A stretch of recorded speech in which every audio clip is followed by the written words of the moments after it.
What is good, people? It is the KOA podcast. I am Satsuki the Savage. He is everything animated. What is good with you fine folks tonight? Was that a misclick? I was hitting the air horn and I accidentally hit an extra button. Which one was this anyway? That's from Wataku.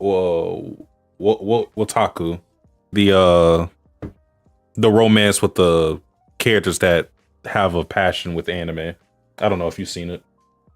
I don't think so. I'll show you a picture. You'll probably recognize it, even if you didn't see it. You'll probably recognize it just from one of the character designs. Let me show you something.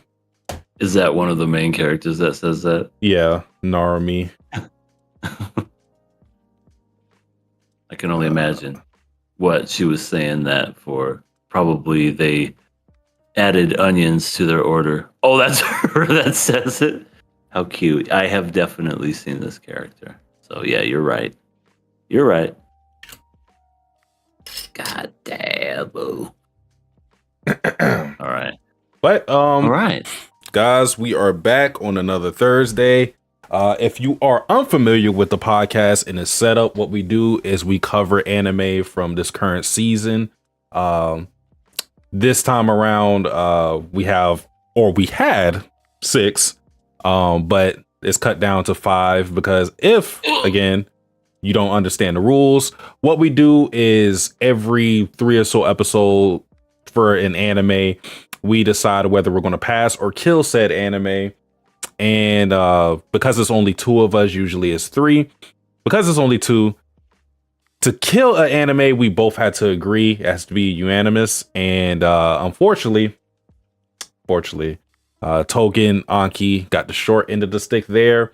So it got killed. But we are still watching My Dress Up Darling Season 2, Sakamoto Days Part 2, Dandadan Season 2, Kaoru Hana, and the summer Hikaru died.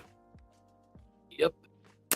Also, we kind of cover usually we have anime on the outside of whatever we're watching for the current season.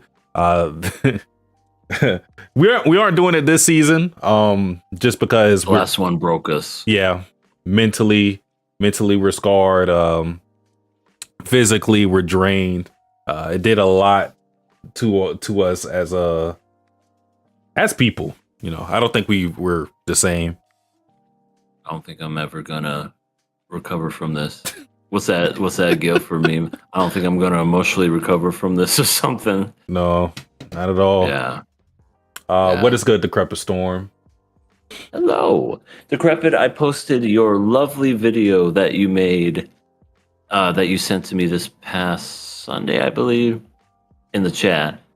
It is a work of art. It is a masterpiece. It is essentially the I don't know, like compilation of Ben, aka C Tactics' love story with him and Vladilena, and it is really good.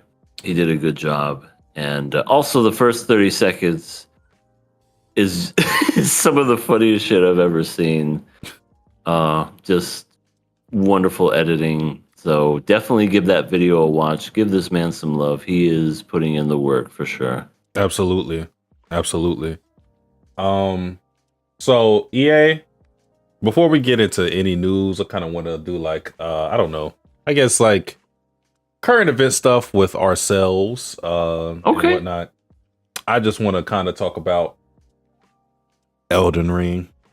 Is it giving you issues again? I told you how I went back to that game because I already beat it the first time, including the DLC. But I played it again. I don't know why. I have an issue. I'm always looking for a challenge, some way, shape, or form. Not saying I haven't had fun, but this run I'm doing what I call the elitist run, where I amp up the challenges by like not healing or something of the sort. Or like just using a dagger as like my only weapon, something like that. I'm at the point though where I'm fighting Melania and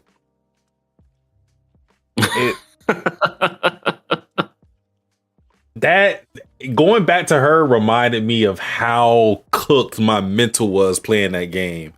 I forgot how exhausted I was by the time I reached her, because at that point, just for anybody familiar with Elden Ring, I had already fought Moog. I think at the time I already fought Godfrey and I forgot Morgott, even though I had fun fighting that boss.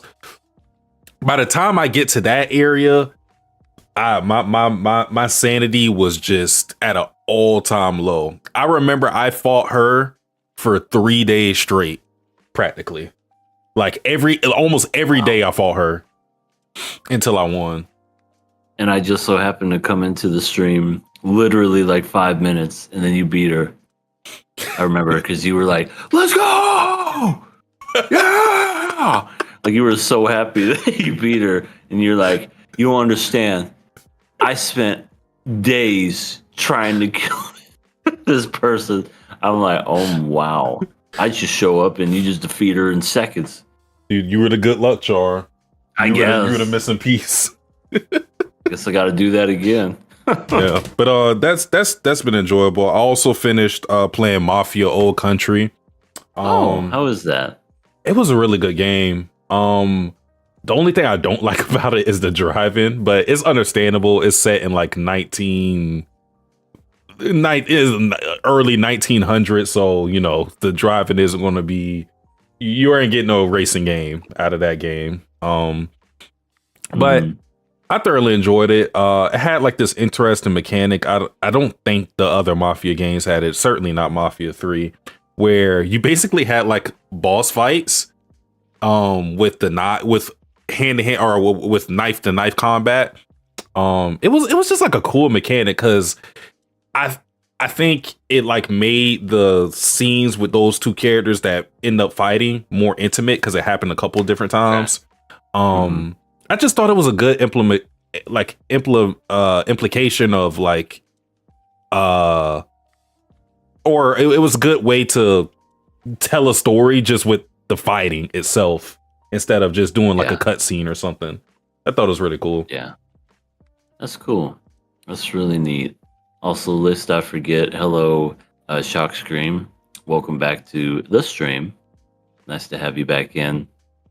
I played a little bit of games myself. Have you heard / ever played the game Peak? I know of it. It's the mountain climbing game. Yeah. I got that game. Well, technically, C-Tactics bought that game for me like a long time ago, and I completely forgot about it. But then I guess it got really popular, and I was like, okay, sure, I'll play this game. I played it with my brother and some of my other friends. So it was like, I think you could play up to like 4 people, maybe 6. I can't remember. But we played with 4 people. That game is pretty fun. It's literally just, climbing, but there's strategy to it. Yeah. you've probably seen the gameplay. It's super, super fun. You have like certain rest spots, like when you're climbing, and different items for build up stamina. And then there's like stuff that can poison you and whatnot. So yeah, it's a very interesting game. I think games like that we've had a whole bunch of great party games that have come out, since the 2020s. This year alone. Yeah. This year alone, we had Repo, Peak. I feel like there was another one that came out that was really good. I can't remember, but a lot of good. Liar's Bar. I think that was this year too. But I think as games just keep getting increasingly more expensive, we're going to turn to these more indie kind of games that are cheaper in price and just all around fun. Yeah, so, I recommend it. No, and those are the beauty of those games, because it's really simple, but the enjoyment is in the co-op portion of it, like playing with friends, and so it's always good to have those games on a rotation of games that you play. For sure. And apparently, what was it, this past Tuesday, for the first time, not ever, I don't know, but it's like Gears of War released on the PlayStation and Helldivers 2 released on the Xbox. Mm-hmm. And it was funny because both of those were exclusive games for a while, and then they both, there's no such thing as game exclusivity anymore. Everything's just a name, and it just goes out there for more money, which, hey, I love Gears of War. It's one of my favorite games, especially that trilogy. And Helldivers 2 is a really fun game. So the more people, the better that get their eyes on it is, all the more reason to get it, for sure. Yeah. Well, I don't even know how to transition to the segment because I don't have anything. I don't know if you got any. Oh, I got some. Okay. I'll do a quick. Boo. Now let's get ready for the KOA. Sounds like you were summoning a demon or something. Real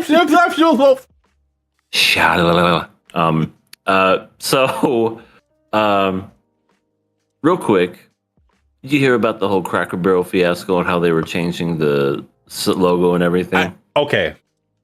I want to ask your opinion on that. Yeah. Do you think that was just like a publicity stunt? Because I don't know if they genuinely wanted to make that change or if it was just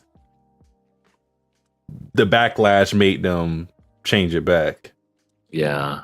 I mean, who's to really say? I mean, it seemed legit. It was Cracker Barrel, and then the logo itself was just a barrel. I mean, whatever. Yeah, but it's that whole minimalist thing that they keep doing with a whole bunch of different companies. Like the Cracker Barrel is just in a long line of a whole bunch of companies that done the same thing. Right. And I mean, I was annoyed by it when I saw it, but I understood that there was nothing I could do. But then I guess there was like some people that took it a little extreme when it came to you changed the Cracker Barrel, you're changing white history. It's like, whoa, that ain't my Cracker Barrel. Whoa, this has nothing to do with that. But apparently they're getting rid of the new logo and they're going back to the new one or the old one after the backlash, which I think is smart. I mean, it fits with the aesthetic. It's supposed to be like it's an old country theme, so it fits it. And do you partake in Cracker Barrel? I'm somewhat of a connoisseur of Cracker Barrel. Yeah. I'll go in there a couple of times. Usually for breakfast. It's a nice establishment. It kind of reminds me of I know a lot of people aren't going to know about this place, but it was this buffet spot called Buddy Freddy's, and it basically was the same thing where it had that old time aesthetic. Like when you go there, out on the patio, they had these rocking chairs that you could sit on. So it was just like it just gave you that aesthetic, like The doors were they weren't like doors that you grab like or any knobs, or it was doors that you just push in, Like a saloon style. that type of thing. So but that was a buffet place. So Cracker Barrel obviously isn't buffet, but it reminded me of that spot. But yeah, Cracker Barrel's cool. Yeah, it was big growing up for me. Me and my brother, well, my family would take me, and we were young kids, so I would always just remember one, the gift shop, just because, come on, that's just cool. Walking in and you see this, oh, there's toys you could look at and possibly play with and buy. This is amazing. But then when you go to the actual, you eat the food and everything, all I remember is like they had the little triangle game where it's a little peg. Chinese I think it was checkers. just called, Chinese checkers, I think. I think it was called pegs. It's the one where it's like, yeah. Yeah, it was. I'm pretty sure it was called Chinese checkers though. But yeah, Okay. it had the. Let me look it up real quick. You had to hop a certain one to get rid of the other one, and then vice versa until there was like maybe two, or you always try to get one left. You had to have one left in the middle. I'm pretty sure. Like it. Mm-hmm.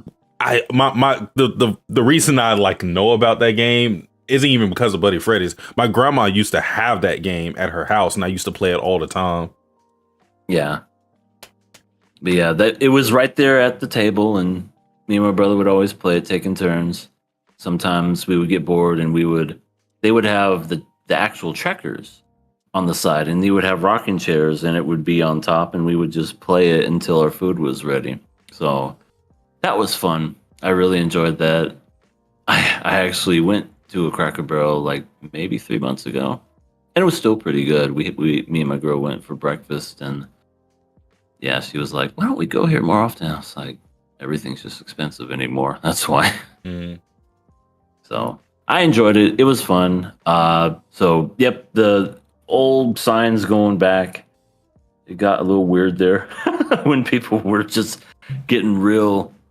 I don't know. They were getting real political about it. Like, it has nothing to do with political stuff. People are ready to mobilize armies, militias. We're going to take the streets to Cracker Barrel headquarters. Okay. So that's probably why they were like, you're making these people upset. Just put it back. Yeah, that was a weird situation. But I don't know why these companies even, if it was a legitimate thing, if it wasn't just a stunt to get people talking about Cracker Barrel, then Right. I legit think it was just a stupid decision, because I don't understand why go the minimalist approach, especially when your whole aesthetic is to go old time, and Right. like it doesn't work when you have that. It's literally just the colors and then the name. That's it. Right. Yeah. It's not like how you can change with McDonald's or Burger King or Taco Bell even. It just doesn't work with it. But in other news, I feel like once a week I always have to bring up K-pop Demon Hunters.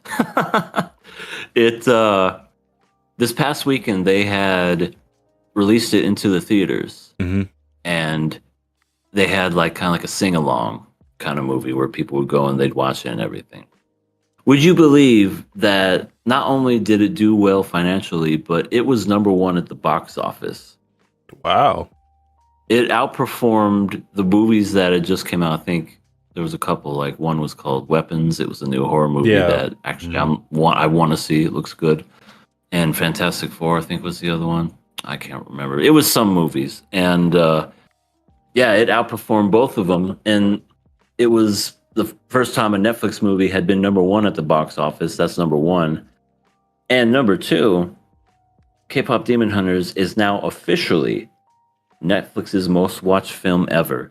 Not cartoon, not, whatever, specifically just a movie. The most popular watched movie on Netflix ever. And it's still number one on Netflix. I looked at it today and I'm like, God, the craze is just insane. And, essentially this is the kind of media that you want to have as a company, because it's like you could tell it makes money. You make hand over fist. Like if it's popular enough, yeah, that's companies spend their whole lives to get something like this, and they got it. And it's been out for 2 months now, almost 2.5 months, which is crazy because it came out in June, and it just like, there it is. There's your movie, and now it's like a phenomenon. Yeah, I gotta watch the movie myself. Maybe it'll be a project for me this weekend when I have the time. If you do, definitely let me know. Because if you're gonna be streaming it and watching it, I want to see your reaction, your genuine reaction. What are you talking about, EA? I don't stream movies. I mean, when you make your opinions of things that are media based. I'll bring you over to the house when I feel like I'm going to watch it. You know, and then we'll enjoy it together. Just hit me up and we'll watch it together at your house. But that was really the big thing. Every time I've been working on my video that I want to release, everything new just gets updated. So now I have to go back and say most watched and all that other stuff. So it's still a work in progress. You're about to have more amendments to that video than the fucking U.S. Constitution. Seriously. Serious fucking Lee. You'll hear it. It's like, this is when I first recorded it, and then like the audio sounds different. And this happened. Oh, and don't forget that. We're in a whole different shirt and shit. Right. It's like, and this, and I got a haircut, shaved off the beard.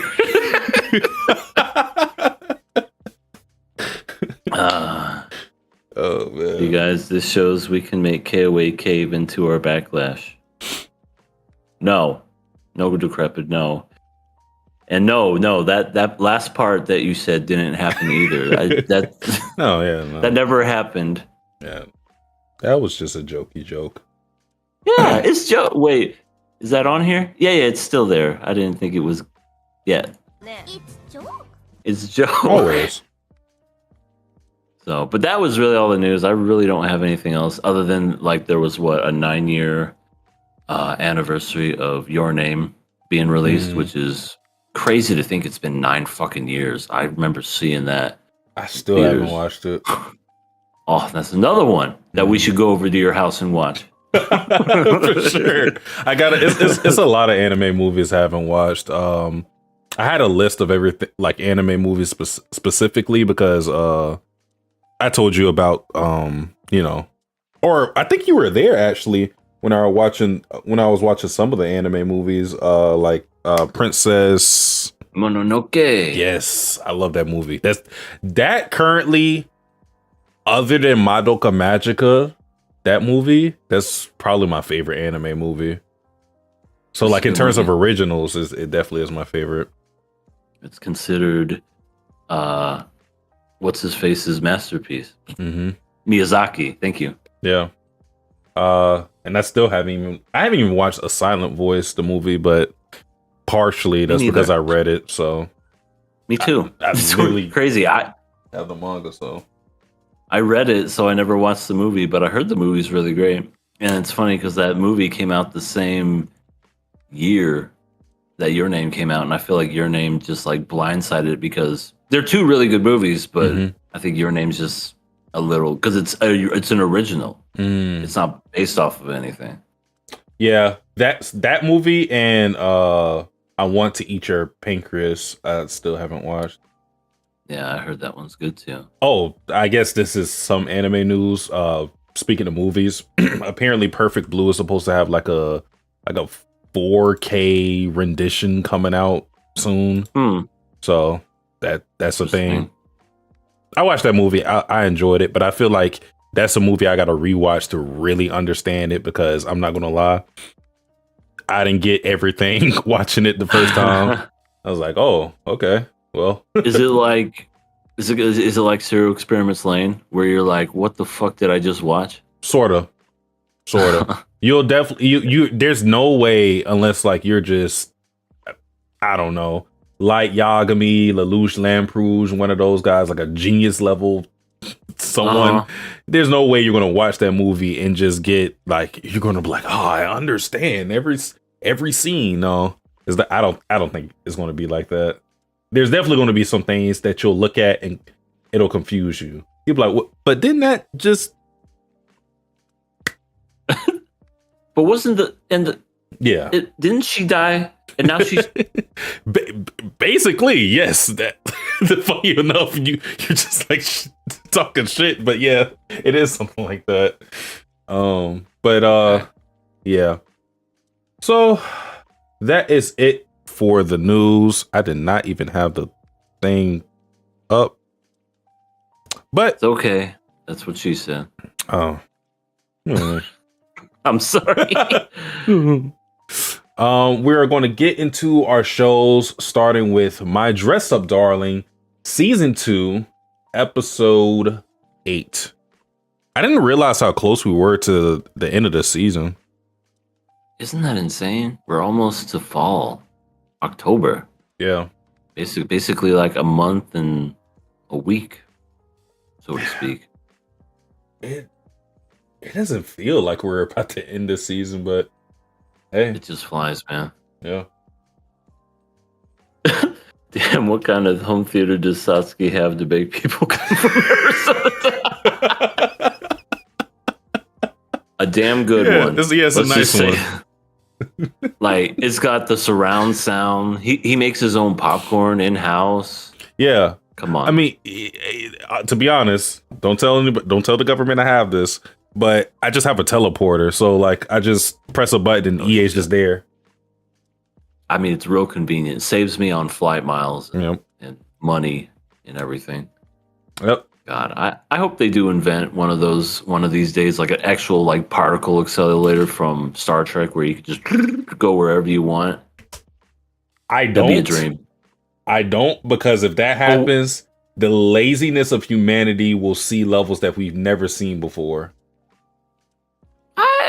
I mean, I was more thinking of you wouldn't have to drive and you wouldn't have to fly anymore. I mean, I could definitely see the bad in it, but I feel like there would be like, because I'm sure like the airlines and the vehicle organizations would be bankrupt. They would be so pissed. They would try to sabotage something from like that ever being made. Don't get me wrong. It'll be a lot of good that comes with it. I mean, just from an environmental standpoint, like not polluting the air anymore. Too. Like that alone would be, I mean, I guess like worth the laziness, but I guess if it became like a mass production type of thing where a whole bunch of middle class people can have it in their homes. Oh my God. For sure. If people think Americans are fat now, if we invented that, like, mind you, people aren't already walking. So if we built something to where people don't even have to drive to their car anymore, oh my God. Yeah. Yeah. It's definitely got its cons and pros, but I don't know. We probably would never even realistically see one in our lifetime if it ever came to that. But anyway, My Dress Up Darling, Season 2, Episode 8. Mr. Savage.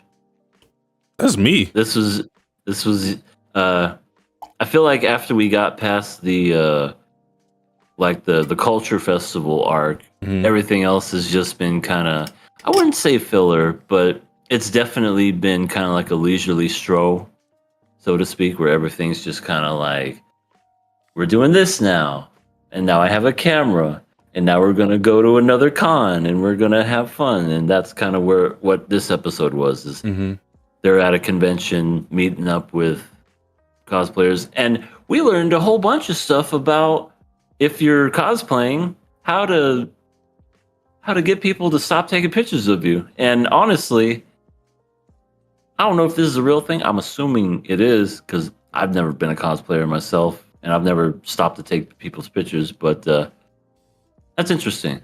That basically you just cut off the line and say, "No, this is it. Go away. This person needs a break." Yeah, it was just like cosplay etiquette, which I think the show does well with giving us like stuff that we don't ask for, and in a way where like you wouldn't even think about these things if you aren't like super into cosplay and going to these cons. Like, it's a good teaching moment for a lot of different miscellaneous things. Yeah, I agree. I never would have thought of it in a million years, but once the show kind of like told you about it, I was like, that's okay. That's good to know that that's something that exists. Yeah. Who's the who's? Oh, it's a Suzuka. She's kind of a low key freak, isn't she? Not low key. Okay. Well, all that stuff she thinks in her head, she doesn't really say it out loud. No, I think she did say it out loud. I think she did. I think she did say it out loud because somebody I don't know if it was Maureen or Amane who said like, how was that lewd? Because she kept saying that. She was like, Amane, how lewd? And then she said that about who did she say that else about? I forgot who it was, but I remember somebody like questioning, like, wait, how the fuck is that lewd? What are you talking about? I think she said it for both the guy dressing as a girl and the girl dressing like the guy. Okay, so her friend. Yeah, I think that's what she said it. And she's like, oh, this is so lewd. What? There's nothing lewd about what they're doing. Yeah, like, she's literally just dressing up as like a almost magical girl or something. And she's getting horny. She's lived a very sheltered life. This Suzuka, this poor girl is just she sees a little bit of leg, and all of a sudden she's just like, the greatest day. I think she even said that. She's like, thank you, God, for blessing me with this moment. I can die happy or something like that. That's what she saw Amane, which, I mean, Amane's cosplays are great. The guy just looks like a girl whenever he gets into his cosplay bag. Yeah, he pulls it off like just outstanding. I love how everybody was like telling him to do all these poses, and he obliged each and every one doing the special poses, and even Marin was just like, oh my God, he's so fucking hot.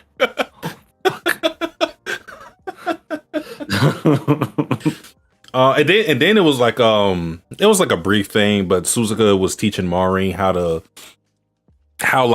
different camera angles will bring out like or evoke different feelings. Like when she just took the picture straight up, and then she bent down to take the picture from a downwards angle, to show the character being like more imposing, because like you're seeing it from a bottom up angle, so like it seems as if they're towering over you when you look at the picture.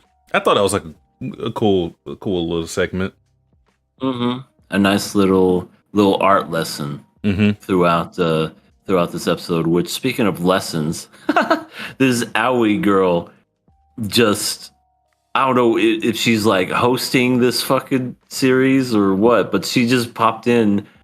Well, she popped in twice. Third time she was crying, but the two times that she popped in, she was just teaching us all about this, basically how cosplay works and etiquette and all this other stuff. And it's like, oh, thanks, Aoi. Who are you again? Yeah, and then it's like funny because there's lore around her character, because Aoi is the friend of Suzuka. Because like later in the episode, when they're getting all their people to go do this big event, they hit up Aoi, and Aoi's like, she can't make it, and she's crying about it. And that part made me laugh because it was just really quick. She's just like, yeah. So that was pretty funny. Oh yeah, we got your Looney Tunes scene with Maureen. They've made 2, maybe even 3 Looney Tunes references this series alone. With the whole when her tape ripped, and now this time up on the fucking house and just, I'm gonna be right down. And then just there I am. It's like, okay. Yeah, because that's realistic. And that was the other thing too. Gojo meeting with the person that made the prop cosplay items. Akira. The sword, Akira. Yeah, because the funny part was Gojo thought Akira was a guy. Akira thought Gojo was a girl because of his first name. Yeah. Yeah. So that was pretty funny. But throughout the episode, you're seeing like some weird thing with Akira and Maureen because for whatever reason, Akira just seems she's just very much to herself. She's not even really saying anything. She's just kind of like in her own space. Yeah, but it seems like with Maureen specifically, she's put off because when the friends were going to invite Maureen, they were kind of against it at first, it seemed.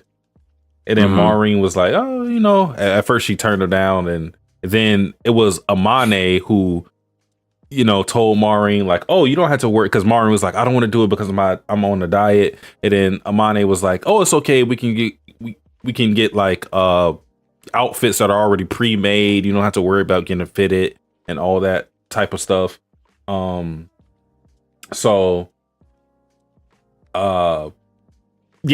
agreed, and then she had like the scene where Akira had like the aura oozing off of her that was negative, and it was like, what's going on with her and Maureen? Does she know her? What's going on? She must hate Garus. She's just more like this fucking fake bitch. I'm gonna slash her fucking face. No, I don't know. It's just she definitely like, I don't know, like, because Gojo was talking and then Maureen was like, I can see you, look up here, and he looked up and then she looked up too, and she kind of had a look on her face like, what? Almost as if she knew her, or maybe like, I don't know, like it just seemed very much like, wait, do I know this person? Do I know people like her? Am I gonna like this person or am I gonna hate her? Because then after that, the whole show, she was just, her head was down. She was looking away. Wasn't really saying much except for, I don't know, if she like got a drink or was told, hey, you like it? Yeah, good. It's just very quiet and somber. But yeah, that's very weird because before, I mean, she seemed fine before, talking about props and everything, but now she's very much the opposite. And I think, what is it, Amane kind of like noted that because he's just kind of like looking at her like, what's her problem? Like he made eye contact and noticed. Yeah. I think that'll be brought up next episode. So me reading a manga, obviously, it was a couple of chapters I didn't read like towards the end, but I've read all of this part. So I know what's going on with Akira. It's just, it's interesting to see, the opinions of people who don't know what's going to happen in the later episodes or what's going on right now. Yeah, I remember reading this for the first time and being also confused as to what her deal was, but I mean, you're going to find out pretty soon. Yeah. Well, the next episode we'll get like another puppet scene. That'll be the scene where it's just like, this is why I'm pissed. This is why I fucking hate Maureen. That'd be funny if they did that. Step 1, she's ass. Step 2, she doesn't gain weight when she should. She defies physics. Yeah. Step 3, she's skinny, but she's saying she's losing weight just because it's in her stomach. Oh, I hate that bitch. She has every reason to hate her. Like, God damn. But towards the end of the episode, because, well, before that, they agreed to cosplay for this game called Coffin, where they're supposed to like dress as nuns and everybody What kind agrees. of game is this? Fake Danganronpa, because they were talking about how like it was like a murder mystery thing. So, Oh, okay. So it's kind of like a ripoff. Okay. but at the very end, because they agree, they get Maureen to agree to go in. They're getting their whole group. Amane agrees to go in, but Maureen, because they wanted like 6 people, I think, say like, oh, I'll call my friend to see if she wants to join. And that friend ends up being the one, the only Juju Sama. Stop. What you want, bitch? Yeah, Juju is back, and everybody asks for more Juju because she's a fan favorite. Absolutely. Wait, did anybody ask for this? Yeah, people love Juju, I think. All right, everybody, give it up for Juju. Oh, okay. Well, It's like a Will Smith concert. Where it's all AI.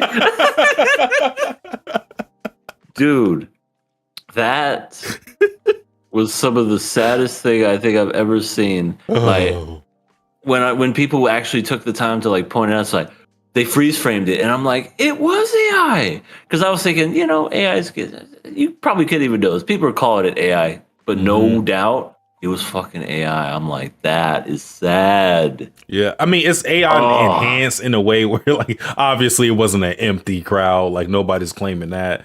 But yeah, that brother was using AI to hype his tour, and it's just like Will Smith. Dude. It's sad just because everybody acknowledges him as a legend. Yeah, I know he's had like his name has been in the headlines for this and that and this and that. Nobody's going to really, that doesn't take away from his career at all, in my opinion. But it just, you see stuff like this, it's just like, why, Will Smith? You could literally not do anything for the rest of your career, and you would be beloved, held as one of the greatest, especially one of the greatest like black actors in Hollywood. Absolutely. I mean, I get it. He's chasing his passion. He loves music, but brother, did you have to put the AI people in there? You got to hang it up, man. You got to hang. Yeah. I heard that freestyle. That freestyle was the calm before the storm, and we didn't even know it. We thought that was the worst it could get. It's getting worse, sir. That's not even a word, but it's getting worse, sir. Yeah. The weakest verse in 8 Mile would trump Will Smith at his best. Oh, yeah, for sure. Oh, my God. So bad. But anyway, yes, Juju's back. She's gonna be her wonderful Juju self. And I don't know how I feel. Yeah, I mean, I'm indifferent about Juju. Like, I think it's just more just how we were first introduced to Juju, which I listened to our conversation back then, and it was the funniest shit ever, where it's just like, where you said slip into the pussy, and then C-Tactics was like, oh my God, Satsuki! And then I was like, he said worse than that. Yeah, what has he said? Remember Clip Blocker 1 and 2? And then we just die laughing. Yeah. C was so sensitive to me ever alluded to pussy. Anytime I said that, C-Tactics was on high alert.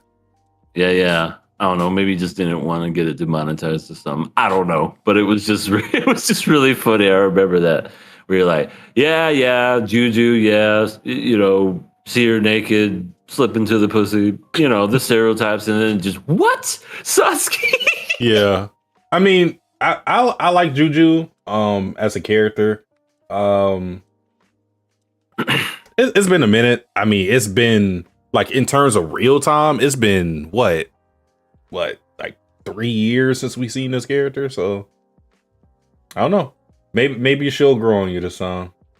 Yeah, maybe she'll be good, and her younger sister won't overshadow her just because of reasons.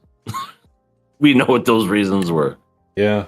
So, but that's about it for my dress up darling. It Yeah. wasn't much to this episode. It was really just a transition into the next arc, pretty much. Yeah, it's very much slice of life-ish right now, where everybody's just having fun, doing their things, living their lives. God, so jealous of the youth. Yeah. So we are moving on to the next show, which is none other than Sakamoto Days, episode 18. Killer Pass episode tonight. Will it pass and live to see another day, or will it get killed just like everybody else in this show? We'll find out. So what do I want to start? Oh yeah, so when it comes to the conclusion of Shin and what was it? Yeah, Shiba, their fight. We find out Shiba's a big old crybaby. He's essentially just he's an emotional teen. He's a very moody, emotional teen. Yeah. You made fun of me. And Shin's just like, stop it. Stop crying. You're making me feel bad. But someone as old as you act so immature. Like, wait a minute. I'm not that much older than you.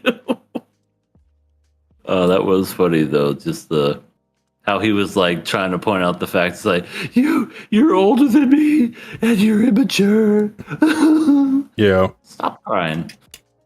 And then we see like his Saba's inspiration of wanting to join the order, which I mean, we know we've got a good inkling for how crazy the order is with some of the fights that we saw previously.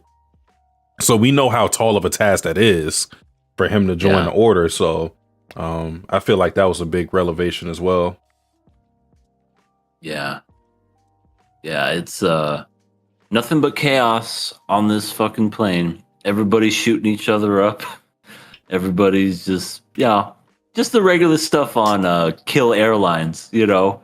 I don't think I ever want to get on a flight that says Kill Airlines, because for reasons. It says it right out on the front or on the side of the plane, where it just says, come along and join Kill Airlines, where you will be dying. I mean, for these prices. To be fair, it's Kill Airlines and not Killed Airlines. So like the expectation is you go on there to kill somebody instead of somebody going on there to kill you. You know what I mean? So maybe that was the whole. I don't know. Maybe they need to rebrand. Yeah, maybe so. All I know is when it comes to someone in this particular arc, Sakamoto became kind of like a sensei in this arc, because Akira, she was shooting that big old M60 machine gun just like with one arm, just like that's like, there's no way that thing's such a powerful gun. But he's just like, no, girl. Let me show you how it's done. Put it against your shoulder. You know, arch your back, release, easy tension, and then just take care of it like that. And he showed it with ease without killing anybody, just shooting the guns out of the other people's hands. And she's just like, oh, thank you so much, Mr. What do I call you? And Sakamoto was just like, you could call me Mr. Taro. Yeah, just use his first name. Yeah, that's it, Mr. Taro. And then we learn her name too as well. Yeah, Akira. Two Akiras back to back. Yeah. So past that, we get like the introduction of a new character who ends up being the new antagonist, it seems, at least in this section of this plane thing, which is none other than Kanaguri, who we learn is another member of the order. Damn. Can I definitely say I understand Sakamoto is a very much a show where anything goes. I feel like Kanaguri would fit very well in the JoJo universe. Like, he just looks like a JoJo character and sounds and acts like a JoJo character. I think that's fair. I mean, he's definitely eccentric enough. Yeah. And that's really what you need to be a JoJo character. Yeah, and that's what I saw whenever I saw him. I was like, he's got a unique power. He's got the bravado. He's different and just like, ooh, action. Just like filming his own murder, so to speak. And I'm like, oh yeah, he'd fit right in the universe. And his stand would be just some film type of thing or whatever. Yeah, lights, camera, action, something like that. Or knowing I could see that as a name. knowing Hikaru, he uses like actual like album names or like artists. Like he has a character named AC/DC. He has a stand called Red Hot Chili Pepper. Yeah, Red Hot Chili Peppers. He has a stand called it's something Biggie. Is it Notorious B.I.G.? That's what it's called. So I wouldn't be surprised if he used like an actual director like Tarantino or some shit like that. He just calls him that. Yeah, that he did reference a movie when he was talking about like whenever he was like doing his fight scene, he says like, oh, this is kind of like a morbid thing, like Funny Games, which I don't know, you've probably never seen it. It's originally I think a Swedish film, and then it got remade into an American film. It's a very messed up film if you ever watch it. It's basically a film where two people just torture a family for the weekend and just end up killing them at the end. I'm like, gee, yeah, I want to watch that movie again. Never. I did watch it though, just because people were giving rave reviews, and I'm just like, why do people like this? Don't get me wrong, I enjoy a movie that's kind of like complex and make you think, and also if it's like grim, but it's well made, I'm fine with that. But that whole movie was nothing but just torture porn. That's all it was. Yeah, I tend to not like stuff where it's just super depressing. Even if it has like a grander message. That's just me, because I like to uplift my spirits. I can handle depressing in some instances, but not if the whole mood is like that. That kind of just like takes me out of it. And I guess I can understand. Real quick tangent about Funny Games. I understand why people liked it, because the movie itself is through the perspective of the villain, and the villain is like breaking the fourth wall. He's talking to the audience and everything. He's like, this is the part where the heroes get saved. Well, that's not going to happen. And it's just like, that is like the most unique part of the whole movie, is that the villain is talking to the audience. And then when you think that the family is going to be saved, and then that doesn't happen, because I kid you not, and I don't care if I'm spoiling this. This movie's been out since 2007. There's a spot where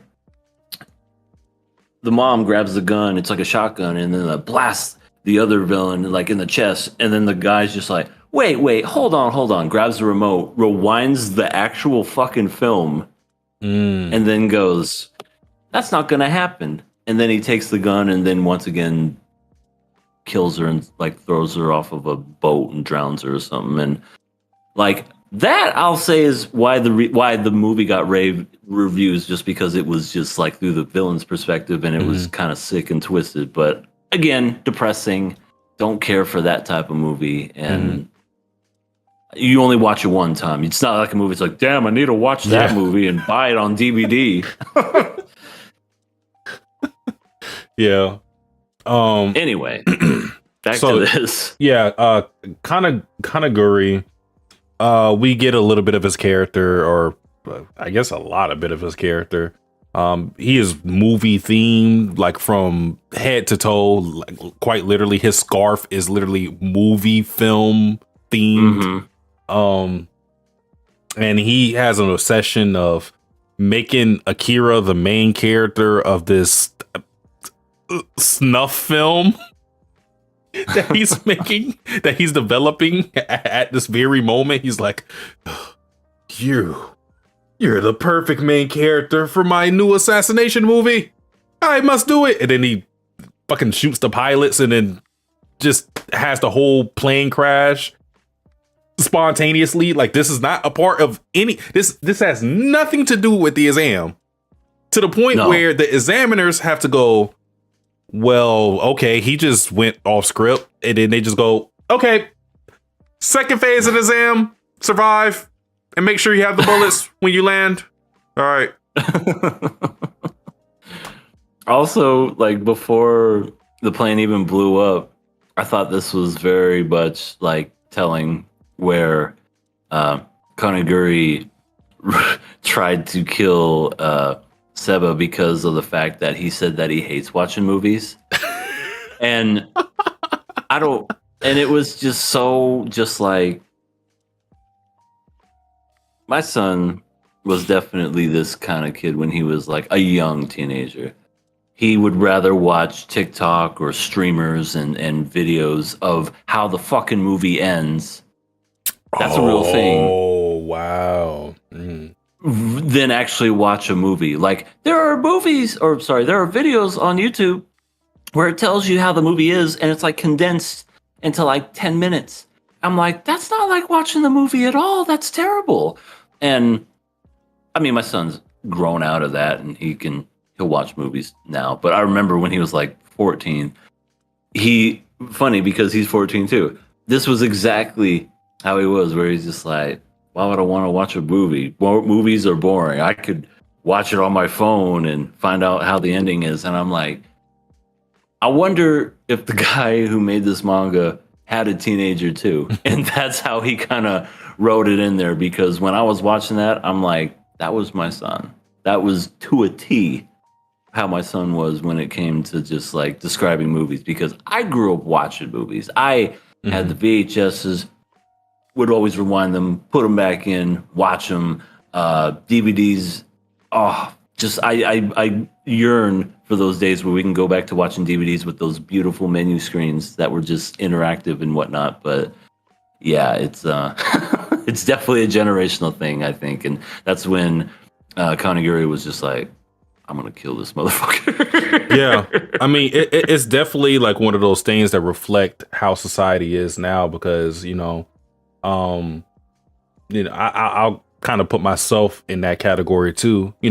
Growing up, you didn't have people who could do spoiler reviews of movies, like, because growing up, for me at least, like, the internet wasn't the internet.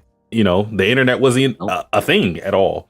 So you had to go out there, watch these movies, and talk about it with friends, and that was that. It wasn't somebody telling you what things were, or you reading its Spark Notes or reading Wikipedia, something like that.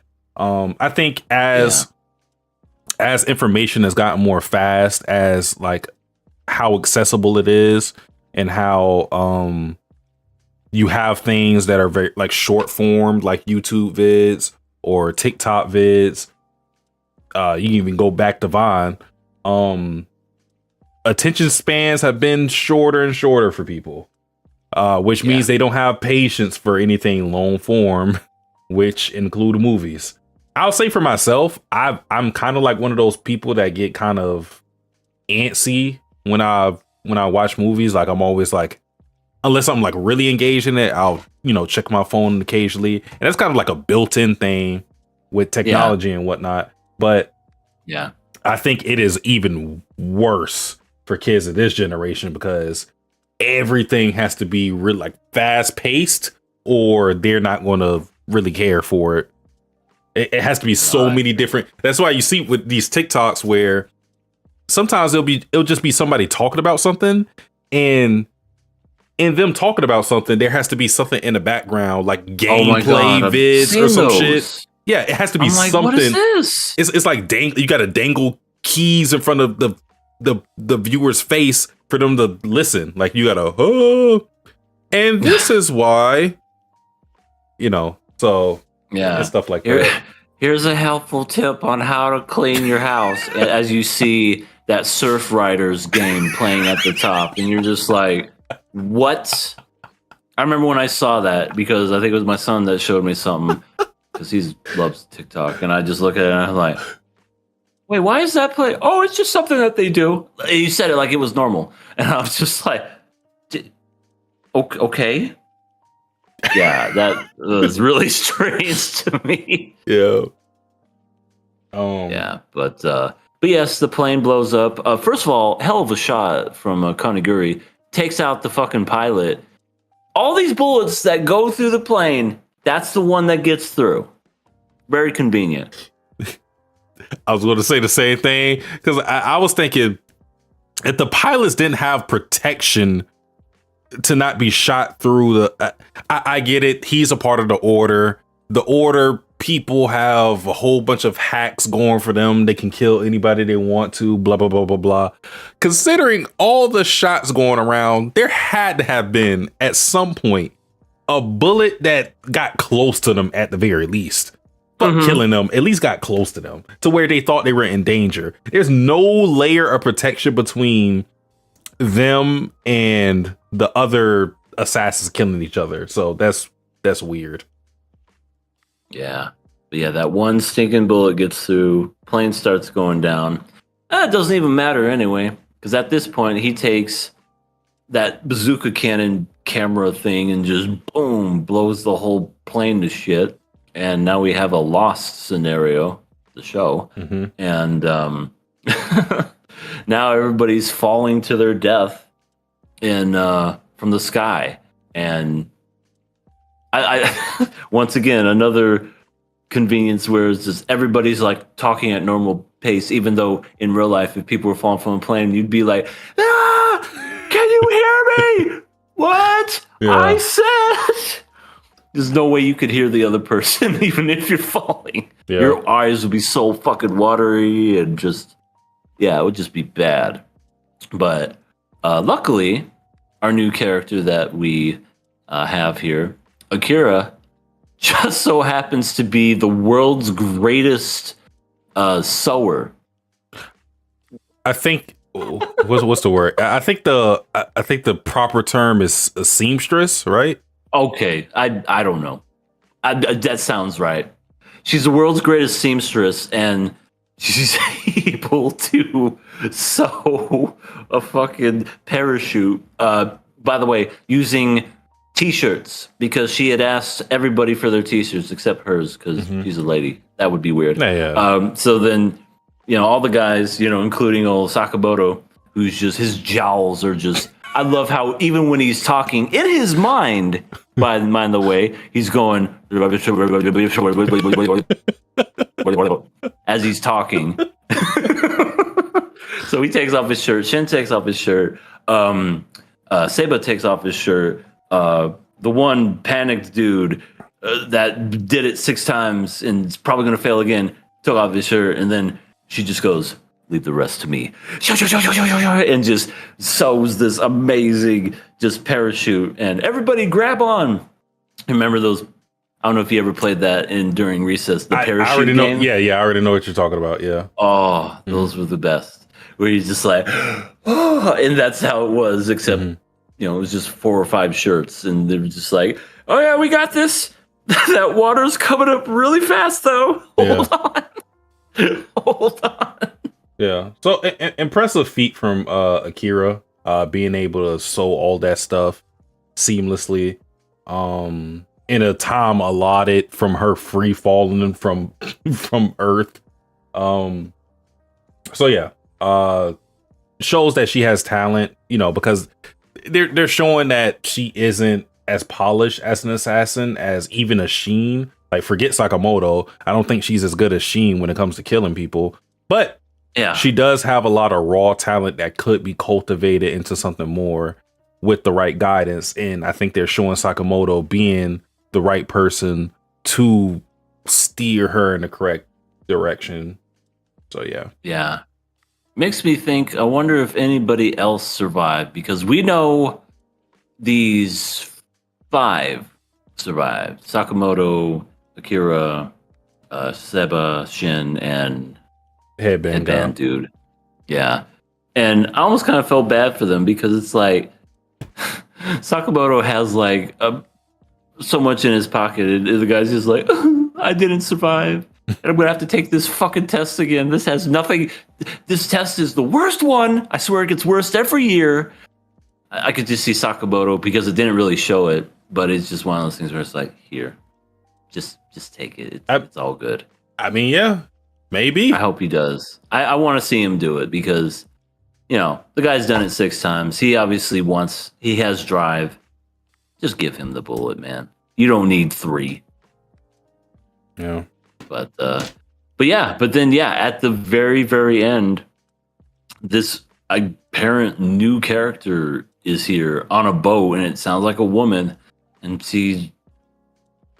I forget exactly what she said, but we see essentially one of those little tiny, those little chibi doll things that you would see at conventions, like a little keychain. Mm-hmm. And I'm just like, I almost thought for a second that was his wife, but then I'm like, why would she be there? So no, it's not his wife. His wife wouldn't be there, but definitely somebody. And Satsuki, is this your girl? Do you want me to answer that? Oh, you're not going to tell me. You're not going to tell me. No, do you want me to answer? I'll answer it if you want me to answer it honestly. Yes. No, it's not her. Okay. You're not the type that obsesses over, like the doting fan. No. Like just, oh, he's so dreamy. No, usually not. I won't say like definitively no, but usually not. No, it's not her. Okay. You're not going to see the character until they reach the actual school. Oh, that's a helpful hint. Cool. Mm-hmm. And as soon as I see the girl and I just see the look, I'm like, oh, that's gonna be her. I don't know because this character honestly will be a little difficult to tell from looks. I feel like once you just see a little bit from the character, okay. Once you see them do something, then you'll be like, okay. I will wait until then. Which I don't know how close we are to the school because we're on an island now. Like, is the school going to be on the island? Wouldn't that be convenient? I don't even remember, honestly. I don't know how long the section of Sakamoto Days was, so we'll see. Yep. Well, I think that's just about it. It is a kill or pass episode, being that it's episode 18. Every 3 episodes we kill or pass something. Well, for me, this is a fun series. It's an absolutely fun series. I'm enjoying it. This was also fun, just the ridiculousness of it all, and I definitely want to see what happens next. Oh, and not going to even mention the after credits. It was nothing more of Sniper Dude eating pork buns. That was well worth it. Yeah. It was well worth it, so it's a pass for me. Okay, so I'll say for myself, I thought this episode was one of the weakest in terms of just animation. Like, I was really disappointed in how some things looked. As far as what was going on in the story, it was fine. I don't think this was like the strongest episode, especially for a Killer Pass week. But I'm so hyped for the things that are coming up, especially for that character, not seen yet that I really want to see. So for me, I'm passing it. Based off the merit previous to this episode and what I want to see in the future. So yeah, I'm pretty sure we're gonna see this through. I feel like it's almost done. Yeah, we're almost there. Yeah, we're almost there at the end. All right. So, wait, hold on. I gotta. Yeah, so you gotta put it on the screen there, Satsuki.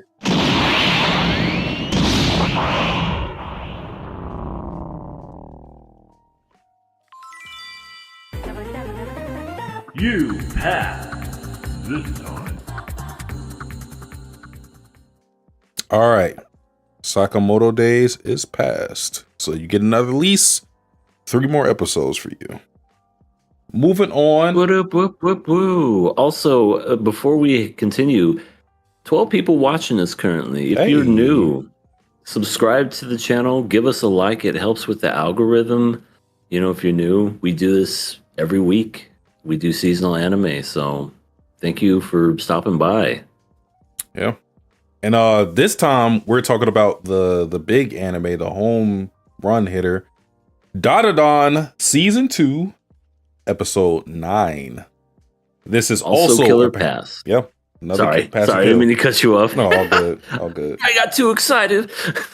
So I really liked how this episode started just because it went right into the fight. Like it was no Yeah. Because sometimes a lot of anime do this whole thing where they had to rehash things that happened and then they get into the, then they get it, or they're about to get into the fight, then opening, and then we get the new material. But they start from the new material from the very tap. Like as soon as the episode starts, fight. And it was really cool.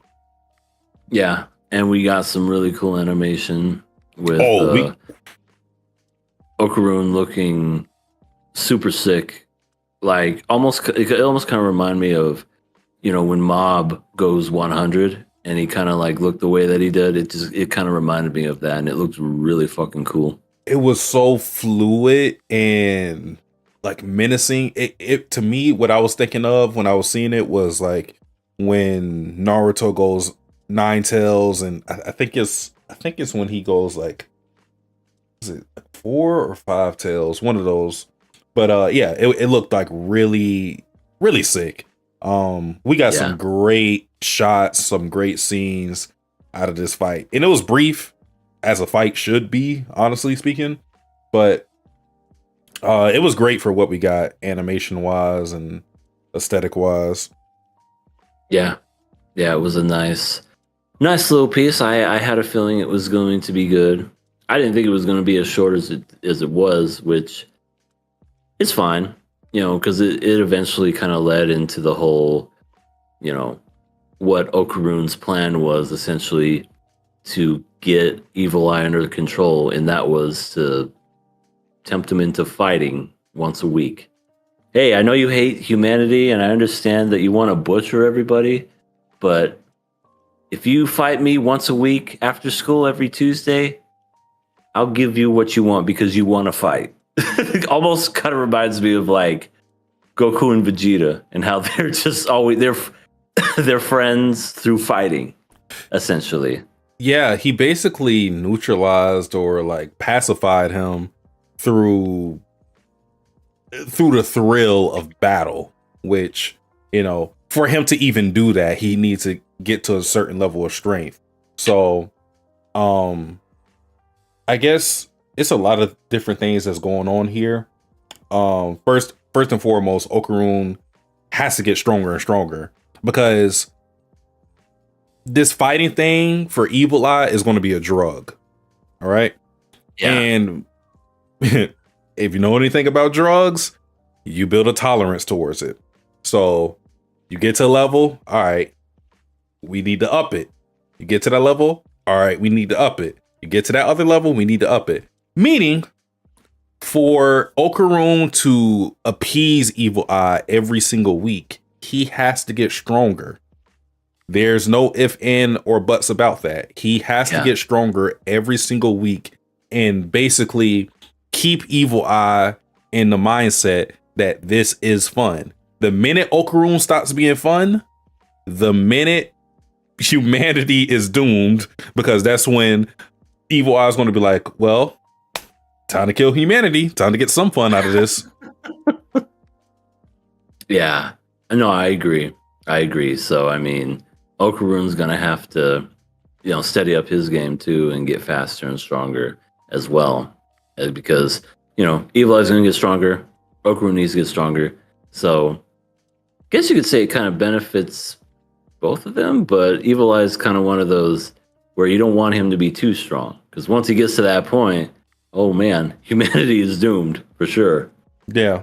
But at the same time, it buys Gigi time to get Evil Eye under control, because that is something he's also working on himself. And Momo's getting stronger as well. So in general, this is a good thing for all parties involved. It delays Evil Eye's inevitable crash out, essentially.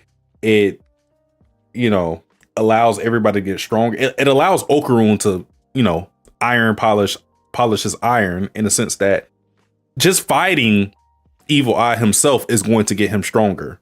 Like that. Yeah. Them just going at it every single week will polish his abilities, get him new techniques that he may think of or develop during the fight.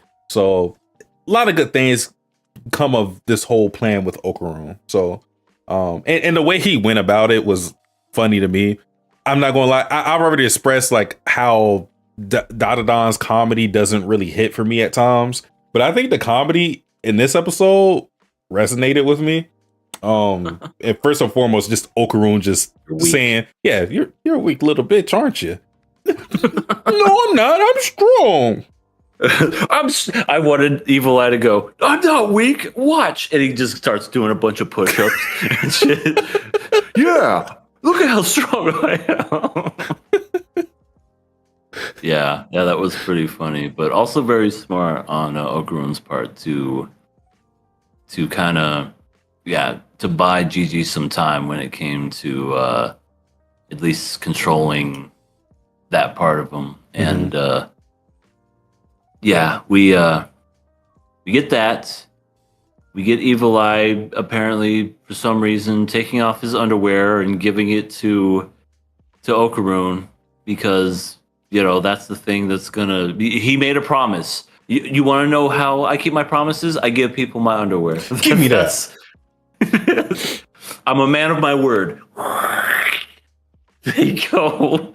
And Seiko is a pervert. No. Yes. Predator. Or Predator. Predator. Oh, right, because he's a high schooler. Underage. And isn't she related to him, kind of like their family? I mean, she calls them family, but they're not like. Oh, it's a weird step sibling thing. I guess so. Yeah.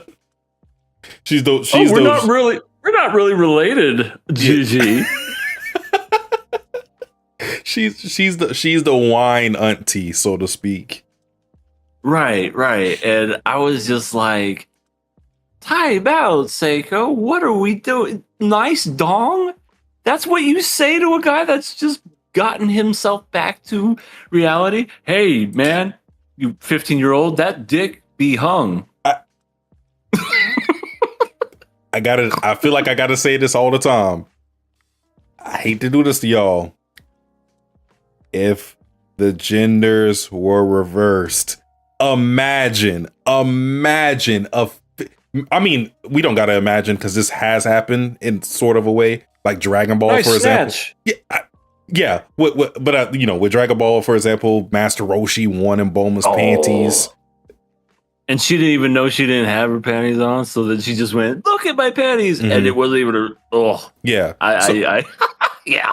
So that's not to say that we don't have those characters. It's just that I feel like they're looked at differently. Whereas, like with Seiko, it's like ha ha ha ha. But with Master Roshi, we're like, "You sick old man," and he gets punched for that. He gets punched and gets the nosebleed. But Seiko, she goes nice dong, and people are just like, "Oh, isn't she something? She's hot, grandma." Yeah, basically, yeah.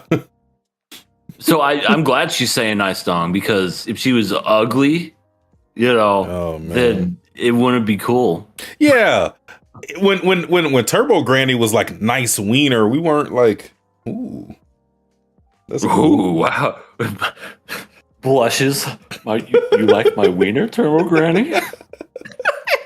No, we try to get those balls back. Yeah.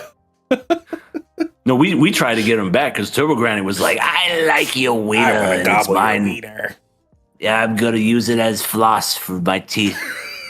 But freaking, fucking Seiko. How big would the gap in her teeth need to be for her to use that as floss?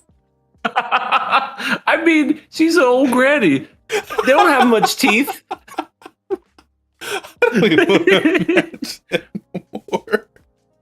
Hell, if anything, she probably takes out her teeth. It's like, hold on. Now I can floss. Oh my god, that's going to be a whole different sexual fetish, gum job or something. I'm sure that's a thing. But No, that was just something that I noticed with Seiko, where she was just like, nice dong, and just like did the thumbs up and everything. And Momo, and of course, all the girls respectively are just, not wanting to look because, come on, why would you want to see somebody that's basically like your brother naked? Yeah. And also, I don't think Ira wanted to see that either. I think she doesn't really care for Gigi. I think she kind of hates him, to be honest. Yeah, Gigi's just a friend for her, I'm pretty sure. Yeah. So yeah, the Evil Eye has the curse undies that he gives to Okaroon. And the reason I may be wrong about this, but it seems like with what Evil Eye does with a lot of his powers is like he has these like trap souls within a lot of his powers. So I think because he said specifically they aren't going to really agree with me not killing people. So I think the underwear, as stupid as it sounds, are a lot of like the trap souls, because when you think about it, that is like the only thing that he wears other than the earrings. Yeah, that's true. So like that's the only thing that and the earrings are the only things that he has separate from himself, which I think the underwear contains like all the like wretched, evil. Oh, it's wretched, souls. all right. Yeah. Those things probably haven't been washed in a century. You know what I mean? The swamp ass, the smell coming from those loins. Oh my god. And we're entrusted this with I always forget his fucking name. The guy reminds me of Broccoli. Manjiro. Thank you, Manjiro. He is the keeper of the underwear. And it's weird because it's like we almost kind of sort of have a situation that reminds me of goddamn Rudy, and the fuck that he had a shrine in panties and stuff from Mashoko Tensei. Except this is the one situation where it's like, okay, this kind of makes more sense. And it's like, he's watching it because it's like, this is the thing that if this were to get loose, this would cause the end of all humanity. Rudy fucking did it because he's a pervert. Yes. Yeah. Yeah. So there's that. And so in this episode, we kind of have a little bit of resolution where, Manjiro's like, all right, I'll leave you guys out. I got the underwear. I'm out. And he drives off, and he's going to protect it in his shrine. He's going to become a bootuber here pretty soon, with all of his ad revenue and AdSense and super chats. Well, I mean, I subscribe to Manjiro. Yeah, he's a solid dude. I like him. Yeah, I like him. And then we get Gigi's parents come back. They pick him up. They're like, "Thanks for watching him. He's I don't know what was going on with him, but he was certainly not himself." But we're gonna go ahead and take him home, and then they left. yeah. So everybody goes their separate ways, and then we're left with Momo and the gang. That whole house was completely fucked by the end of it because of the fight that happened earlier in the episode. And they're just like, what do we do now? Let's go to the fucking spa. Let's go to the spa. I mean, that's what they did. To their credit, I mean, it did look like a relaxing time. Yeah. You kidding me? I'd go in the spa, get a massage, whatever else there. I love how Seiko and Momo were doing it, and then even Turbo Granny and her little cat just like, I love this. This is great. Yeah. Turbo Granny's just become part of the family, so to speak. Even though she was like very evil at the beginning, now she's just like, am I coming too? Yeah. Yeah, you're coming with me, Granny. All right. Yeah. They enjoyed their time, but eventually they had to go back home, even though they don't have a home to go back to. So, and I thought like it was a cool part of the episode because it wasn't necessarily focused on, but it was talked about was like Seiko's, I guess, pride as somebody who is being like the protector of everybody. You know, and this is like the aspect of Seiko's character that I actually like. And it's actually these recent episodes, I think this season, I've liked Seiko way more than I liked in the first season. Because in the first season, I thought she was just like, she's the hot gilf lady that's strong. And I don't think the first season was like the greatest display of why she may be a great character. But I think this season has been a little better for her because it kind of shows her difficulties in navigating being a parent in general. Because like one thing that she was struggling with this episode was just asking people for help. And I know that as a person, I'm not a parent, of course, so I'm not even talking about parenthood, but as a person who doesn't ask for help often, I understand her plight and, you know, just wanting to fend for herself, because that was the whole thing. Like, you know, I can do this by myself. Like, don't underestimate your granny. But no, there are times where you need help and you have to be, it's going to sound crazy, but you need to be strong enough to accept it. Because that's also, I feel like it's a weakness to think that you need no help. Yeah. Aunt May told Peter Parker way back on, I think it was either the first or second Spider-Man, "You're not Superman, you know," which I thought was really funny because it's not even the same, same universe, same realm or universe. And it's just like kind of, wait, so does that mean Superman is fake in the Marvel universe? So Peter Parker, Sam Raimi, or is he real? It's just, I just thought it was a funny joke, but no, in all honesty, she's definitely been more human this season. Because the first season, let's face it, she was the granny that sat down looking hot, smoking, like watching her TV show, almost kind of like not really given as much information, but expecting people to read her fucking mind, and had her moments of hitting a baseball, which was Okarun's nuts, back into his crotch, which I'm like, okay, yeah. But this one for sure, she's much more human.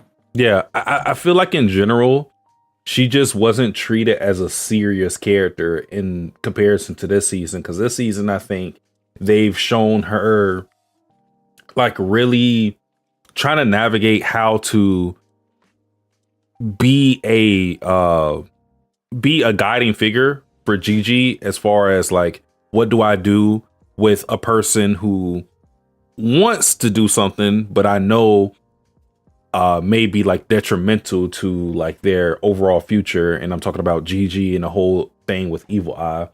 So like there was a lot of, you know, that whole scene and this with her not asking for help, because for her, she doesn't like owing favors. Like that's a big component of her character, which, you know, I understand. But I mean, when you make these people your family, there comes a certain point where things aren't favors. They're just something that you do. Like, you don't count favors, I feel, as a family. You just do what's needed. It's really that simple. Someone could need a fucking 10 favors to year one, but you don't really care about that. You aren't tallying it like, well, I gave you 5 favors this time, so you owe me 1 favor. So until you repay that back, like you're the fucking IRS, like it doesn't work like that. I picked you up 5 times, so that means you get to pick me up the same equivalent amount. Yeah, I agree. It's when you're family, you're here. No, when you're family, it's a no-brainer, so to speak. You just do it just because, you know, there's no reason to ask. You know, it's thank you. You don't have to thank me. It's what we do. You do the same thing if I was in your position. Yeah, totally. Yeah, but like, yeah, that's the whole thing going with Seiko, because I feel for her. She may not have, and I don't know if they're going to go deeper with her character, but she may not have had that affection or reciprocation when it came to like her doing favors and getting repaid back. She may not have like had people who had her back when she had their back, so to speak. Yeah. So for her perspective, it's like she never expects it, to the point to where she doesn't even think that it's necessary for all the things that she does. So, I mean, in that case too, we already seen that in the little backstory that she had with Okarun, where Okarun wanted to repay her back, and then Seiko said, don't repay me back, repay somebody else, or basically for the favor. That was her position. Yeah. So she never even wanted Okarun to pay her back for what she did for him. She just wanted Okarun to repay that favor back to somebody else. So she never really accepts help for anything that she does. But I mean, again, it's not a matter of counting favors. I did this for you, you do this for me. It's a matter of, you guys are my family, which they are at this point. Gigi is your family, Ira's your family, Turbo Granny's your family. You guys just help each other. That's it. Yeah. Now, if only we could stop with the dick jokes. Yeah, that would be great. Yeah, if you could stop being a creepy incest auntie, that would be pretty cool. Yeah, you talk about Okarun's balls and wanting to see it, and then telling Gigi he's got a nice hot dong and everything. It's like, you're great. Other than that little tick, it's like, he's a great person. Just it's a little creepy sometimes. Oh my god. But what happens pretty much after the whole incident of, just enjoying the spa, ignoring our problems for the day, we go back to the home, and who do we have come back to help? Okarun and Ira was there, but also Peeny Weenie, and and I thought this the very first time I saw him. He looks like a weird looking Steve from Minecraft.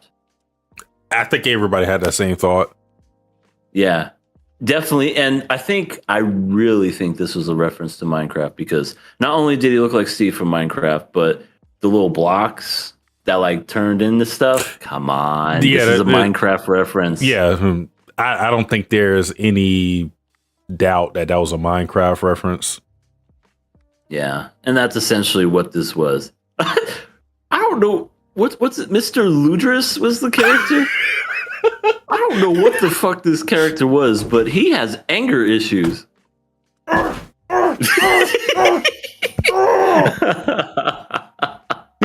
He's saying that you have a nice dick. No, that's not what he said. That's not what he said. It's not what he said at all. He said he loves being kicked by two beautiful women. He didn't say that at all. But I've never seen a more unhinged character than Mr. Ludris. Like, they're building shit and he's just stomping and throwing stuff into glass windows. I'm like, what is this guy's problem? To be fair, they did kick the shit out of him when they first saw him. Momo beat the shit out of him. Momo and Seiko beat the shit out of him with no words between each other. So maybe that's what set him off, and that's why he was unhinged the rest of the episode. But yeah, pretty much after that, it was just throwing shit up and down. And I love how when it broke, Peeny Weenie was just like, would fix it. That was a funny. That's what I said. First and foremost, like, this episode, I may not like a lot of the comedy with Dandadan, but I thought this episode was really funny.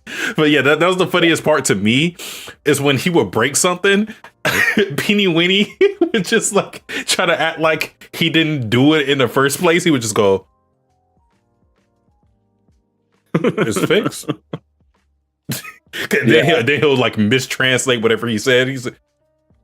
You'll hear like Ludorus say something in the back like, "Fuck you! You're the bane of my existence." And then he'll translate. He'll be like, "He said you got nice titties."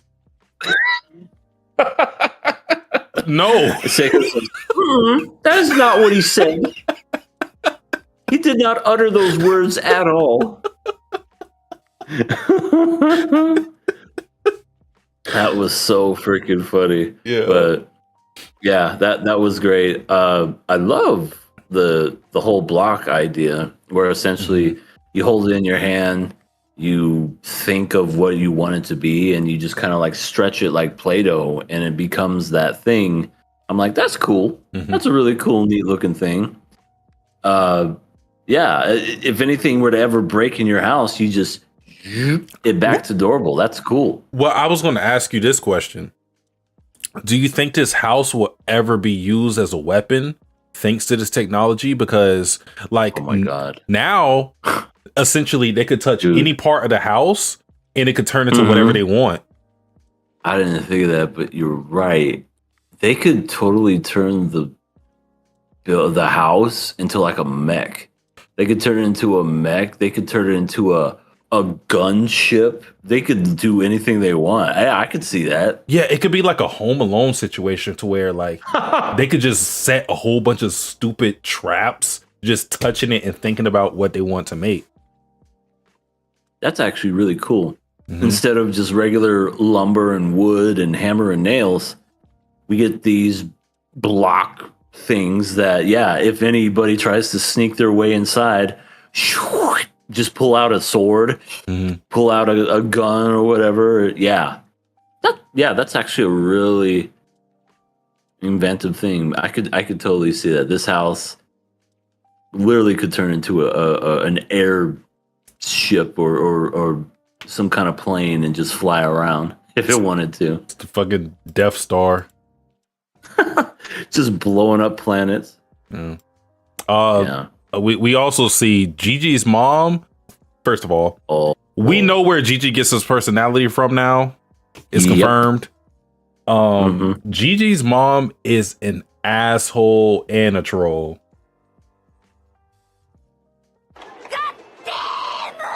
Yeah, just absolute. First of all, she's driving irresponsibly backwards on a fucking road, just not even like going into oncoming traffic or anything. And Gigi's running high velocity, trying to catch up and everything. And she's just like, hurry up, you piece of shit. You want to help? You got to hurry. And sure enough, I mean, at least out of the kindness of their own heart, they were going to try and fix their house. But no, it was already fixed. And then Gigi runs all the way. Poor guy makes it all the way to the house, collapses on the floor. Oh God, Momo, do you need help? And then that's when she's just like, shh, my grandma's sleeping. And she probably needed that sleep after probably not sleeping a wink for weeks. Yeah. After the whole Gigi situation. And she sleeps spread eagle, just like Momo. She sleeps around in her, doing whatever. Yeah, her and Turbo Granny. Both the grandmas are tired. Yeah. They are sleepy gals. But yeah, I agree. Gigi's mom, straight up asshole. Needs to get a little punishment for doing that. Come on now, that's your child. What were we talking about last week? Or last weekend about adult clout. That takes it to the extreme where it's like, my son can't even keep up with a car. The bitch. It is funny too because the dad is like the most normal out of the family, it seems. Oh my God. Because Gigi's mom is yelling at the top of her lungs, like doing her best fucking Zenitsu impression. And then he's like, honey, please be quiet. Please keep it down. We don't want to wake up the neighbor. It's early in the morning. Please. Yeah, those opposites attract for sure. Yeah. Like she's just a ball of energy, even at her age. And the father's just like cool as a cucumber, just chill, just yeah. Gigi, just listen to your mother. That I could just hear that conversation. that side of his father is probably what saved Gigi from being the asshole like his mom, because Gigi's high energy as well, but I don't think he's like as tactless as his mom. Right. Yeah. He's comfortable with himself. He's always the one to just be goofy and do goofy faces, but he's not to the point where he said, "Excuse me, ladies," shoves their faces away from him or anything. No, he's not like that. There's the Dave Chappelle Out of my. Oh, I love that. The slow motion and just goes. I want to suck your. Then he gets punched, does a flip, and then lands with the glasses in him.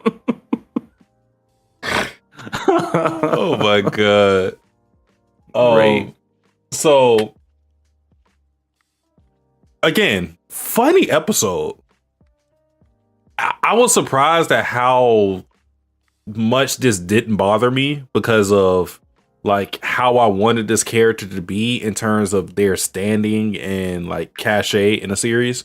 Because Evil Eye, he is a prominent villain, still is a prominent villain even after this episode. But for me, I thought that I would hate the idea, because I was hating the idea of like them treating him like a gag early on. But I'm not going to lie, I wasn't bothered by anything that happened as far as like this whole school thing that happened with him, because that was the big thing where it's like Evil Eye goes to school. And if I would have heard that when he was first introduced, I probably would be very opposed to the idea. But I really thought it was implemented in a really cool way where like the stuff with Okaroon. Yeah, it worked with, because the stuff with Okaroon. And in general, I just thought like it was funny.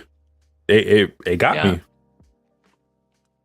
Yeah, they did a really good job with that. It especially because I was expecting to see Evil Eye again after he reverted back nude and whatever. But Gigi was there.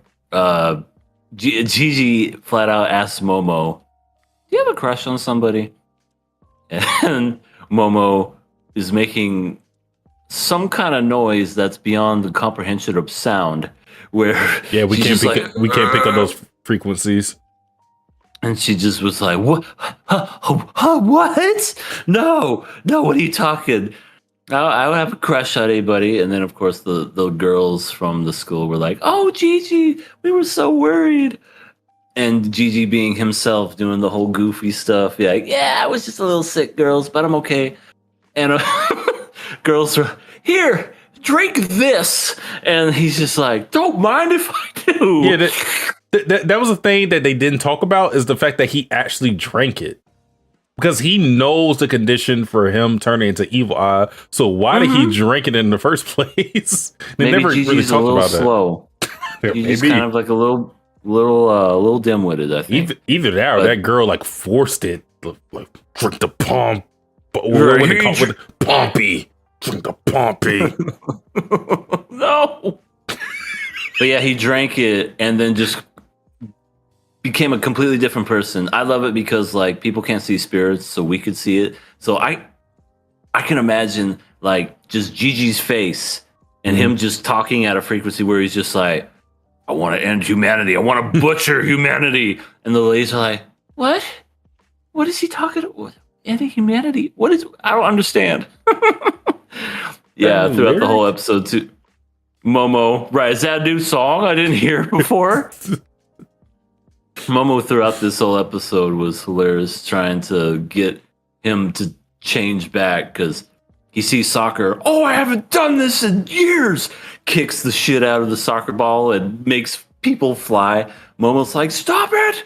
And goes, I love it, goes to the vending machine and there's nothing hot. And she's just like, "Fuck. There's no hot drinks." Goes to the cafeteria for lunch. fuck, there's no hot food.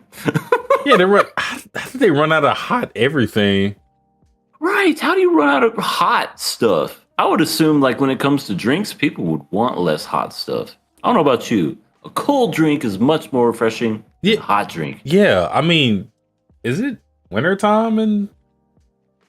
I mean, it was cold at night, so I'm only assuming that it's probably around that time. But I don't know. I don't see them wearing coats or anything, but it was just pretty funny. It was genuinely just one of those things where it's just like, I love school. I love school. He's just pounding the desk, and Mom was like, almost kind of like teaching him how to like be normal. And it was like, don't do that. Shh, be quiet. Mm-hmm. Then you have the teacher that looks like not a juvenile, a punk with the pompadour hair and everything. Mm-hmm. Who keeps saying they want to doom humanity?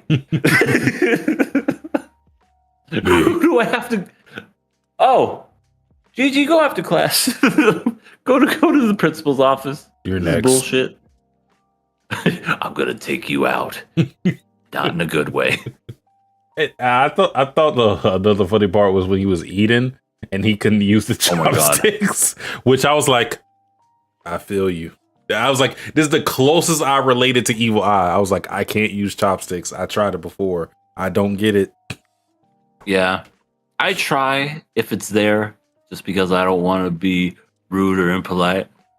But God, this is how much you know I suck at using chopsticks. Where the actual waiter will come up to me and says, "Would you like me to bring you a fork?"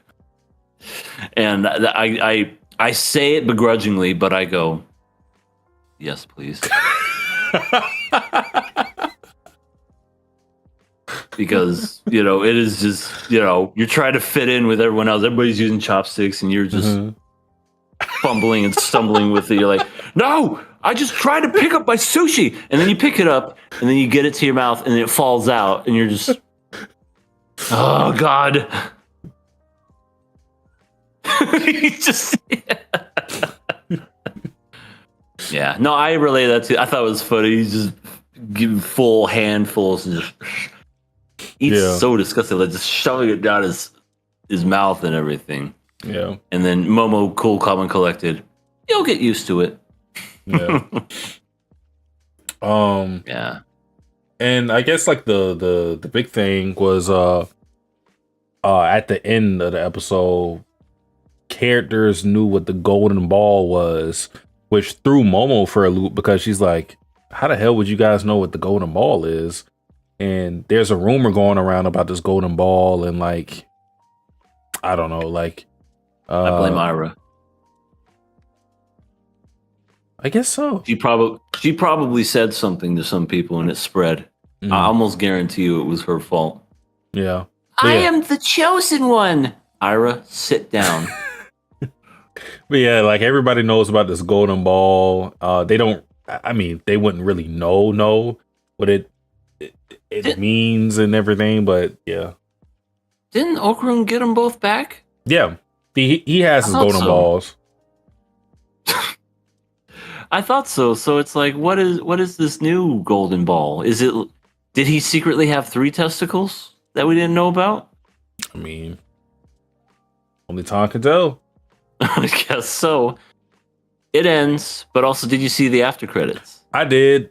They showed this other character, but the reason I didn't put it in the notes because they didn't really do too much with them. They just showed that was another character there. So He's another character, and he's looking at Okarun, and he's basically calling him his rival. And he's, I don't know, he's kind of like on the heavier side. He's got glasses. He's kind of like a nerd, just like Okarun, except he's not skinny. He's like on the bigger side.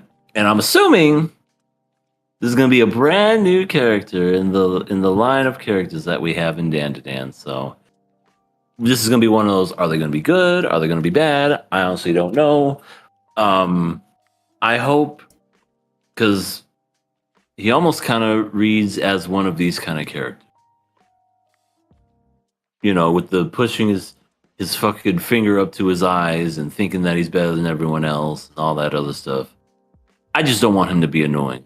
At least he could be a character but let's not get him to be on the annoying side. We may have another love interest for Ira. Oh, you know what? If he's one of those where he's just throwing himself at her, you know what? He'll boost up my ratings for him because of the fact, because I can just see Ira going, ew, get away from me. I like Okaroon. And it's like, but I love you, and I could see him calling her like princess or Hime-sama, something like that. Yeah, just going at it. Don't know what this character is going to be like. I'm sure we're going to find out the next episode, but man, what an episode to be a Killer Past episode for sure, because I definitely think this was a make or break. Not to say that the series has been bad, but I feel like this was a pretty good episode. Oh yeah. This is, I don't know if it's my favorite episode of the season, but like in terms of like the pass or kill section, I think this is the perfect episode to come, with a Killer Pass week. Because this was a very strong episode in my opinion. So for me, this is easy pass. Yep. I'm enjoying this. I think this second half has been more enjoyable than the first half. When it comes to just overall story. I really enjoy the story with Evil Eye and Gigi struggling with that. And yeah, everything's just been good this particular half, even though I love the first half's opening so much better because that's just such an iconic opening. But no, this has been a good series, and it is a pass for me as well. All right, so we're on the pass screen. Yeah.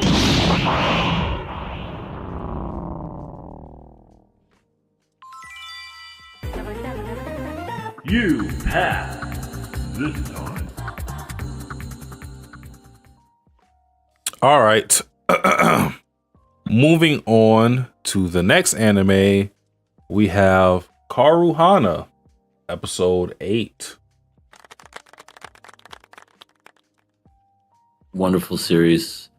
Wonderful series that just keeps getting better and better.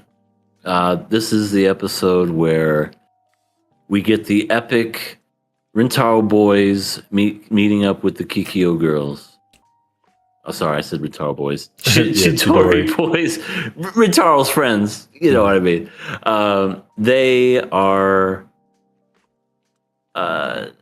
they're introduced, so to speak. They're basically... Nice to meet you. Nice to meet you. I thought it was... First of all... I guess they probably wish they would have met them sooner. They would have gotten these gifts a lot quicker. Ooh, gifts! We get cookies, we get sweets and snacks. Man, we should meet Chidori girls every day. Kikyo girls. Goddamn, I get those mixed up. This episode was just, it was just sweet, It was sweet. Sweeter than the cookies. Yeah. Yeah, it was just them just reconciling, where they got off on the wrong foot because of the history between each other, the Chidori boys and the Kikyo girls. They reconciled, thanks to Rintaro and Kaoru. And, there were apologies. There were, I think like the best thing that happened with them was just Usami, who kind of just he made things a lot more lighthearted, whereas everybody was very serious about it. Especially Subaru, because Subaru felt a lot of, Subaru herself is a very serious character who really feels the weight of her decisions to a degree to where it may like cripple her. But Usami is a person who kind of lives in a moment. So for him, he looks at what Subaru did in the past and goes, oh, that was a month ago. I don't really care. And I thought that was great. Yeah. We finished that sentence. Yeah, I was going to say, like, I think they needed that because everybody is harping on that incident as if it's like some major event, but it's really not. Yeah. Yeah, I love that too, how Usami kind of brought that up where he's just like, yeah, it was a month ago. I really don't even remember that. it's like, yeah, that happened, but I, no harm, no foul. It is what it is. We'll start anew. We'll be friends. But yeah, Usami is. I mean, I like all the friends, but he's definitely a good one. I agree. He's kind of like almost like, maybe like a mediator. I don't know, somebody to kind of like bridge the gap, so to speak, where it's just like, I'm sure if he wasn't there, it would have just been awkward silences the whole time going, so you guys are girls. I think with him is that he acts on his impulses in a positive way, where like he'll make things like a lot more simpler than they appear to be for everybody else, because like, everybody wanted to be friends in that moment, right? But they're all overthinking it. Like, can I really talk to her? She's a Kikyo girl. And then Subaru's thinking, can I really talk to them? They're Chidori boys. I don't really know. And then he's just like, hey man, can we all just eat these cookies together? He'll just say what everybody is feeling, and it works because he truly feels that way. Like he's not thinking for the long term, which is good in a sense. Yeah, that was a good scene for sure. And now we have kind of like a small group of friends, and it's true what they say. Whenever they have people who, whether they be family or going out in a relationship or anything, when you two start getting to know each other, you start to know each other's friends, and then their friends get to know each other, and then it just becomes one big giant collective. So now everybody seems like on good terms. I don't see it going astray anytime soon, but everybody's happy, everybody's friends, and the Kikyo girls were thanking them for saving us against the what are they called, Satsuki? The romance budding rapist. That's right, the RBRs, and now they're gone, hopefully forever. Yeah. Low key, I was waiting for him to show up later in the episode. You guys really think you could become friends? I honestly was thinking they were going to show up when we got to the aquarium. Like, no joke. Because when he was like, I got to go to the bathroom, I'm like, here we go. Oh my God. Here we go. He's going to the bathroom, and then he comes back and just like... Oh, Kaoru, you're by yourself. You want some company? I was waiting for that, and I'm happy that didn't happen. Thank God. Like I said, I hope that's the last time we see them. But yeah, that was nice. That was good.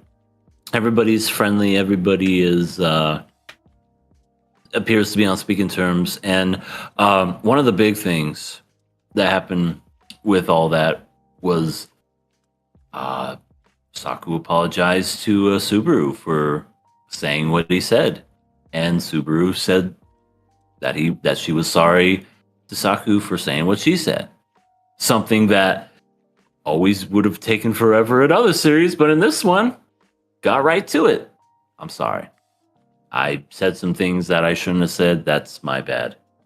And I don't know. I remember we were having this conversation saying, were they going to try to force the relationship with them? I don't see, at least it doesn't show now that there's going to be a relationship. But there's definitely like an understanding of, we're cool.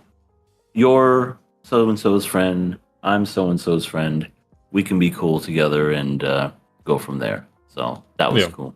Yeah, for sure. Like they not in this episode. I don't think they've given us breadcrumbs to believe that Saku and Subaru are going to be a thing. They don't need to be a thing. No. Just to be clear, it's just that something that I thought might happen. But no, I think the important thing happened is just that they apologize to each other. And Saku is somebody who is not as vocal as his other friends. So him apologizing was a big deal, especially because like he's the type of person to always hold back, because he isn't going to really let you know how he feels truly from the bottom of his heart.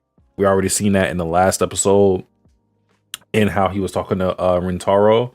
But yeah, he wanted to let it be known that he was sorry for what he said. He went too far.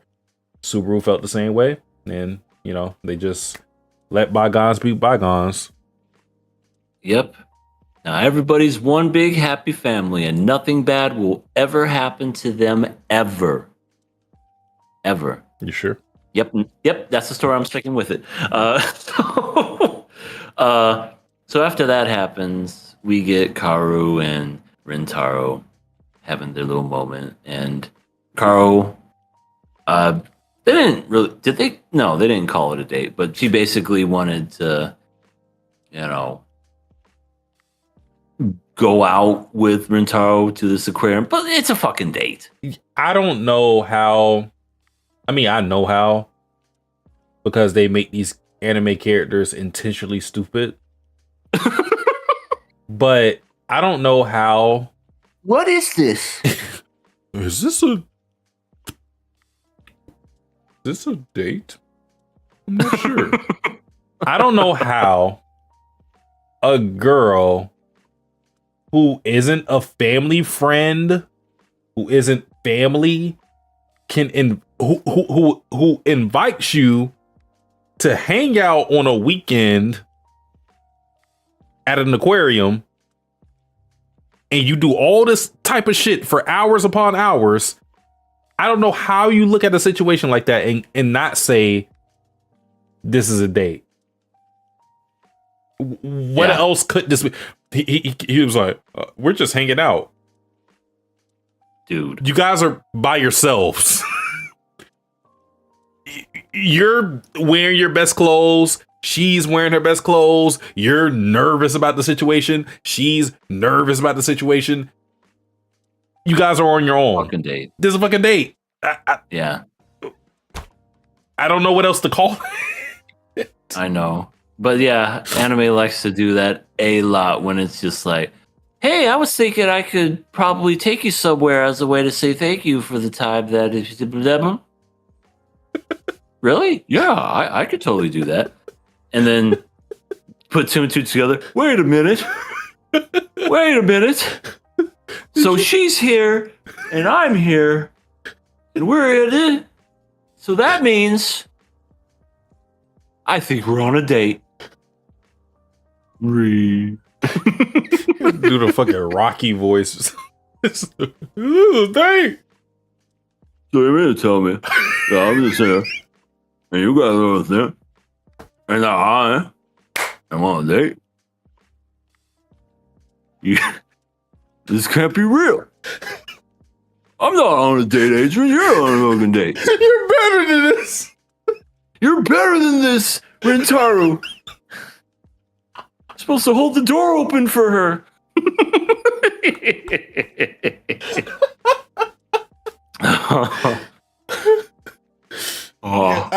Man, our main characters in romance series sometimes they're not fast on the uptake. It's fine. Yeah. Like, I don't think we have any like hard feelings towards Rintaro because he didn't realize it. He's just someone, especially with his insecurities, not someone who would like really pick up on the cues as fast as somebody else. Because I think like if you're more confident, you're able to look at these signs and call it what it is. But when you're not as confident, you make a million excuses for why this isn't what you clearly see it to be at to what you see it to be it as. Whereas like I think Rintaro already knew it was a date, but again, because of his insecurities, he's trying to make excuses for what it could be. Like, oh, this could be I don't know, it could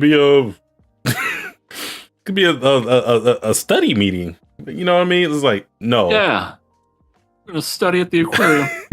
You know, because like he was trying to the bit part of the episode was him trying to pinpoint his feelings, because he realized he gained a lot of happiness from seeing Kaoru smile, you know. Mm-hmm. and he didn't really know what that meant. But thanks to, this is jumping ahead, but thanks to something that happens later in an episode, he was able to identify what those feelings were. Yeah.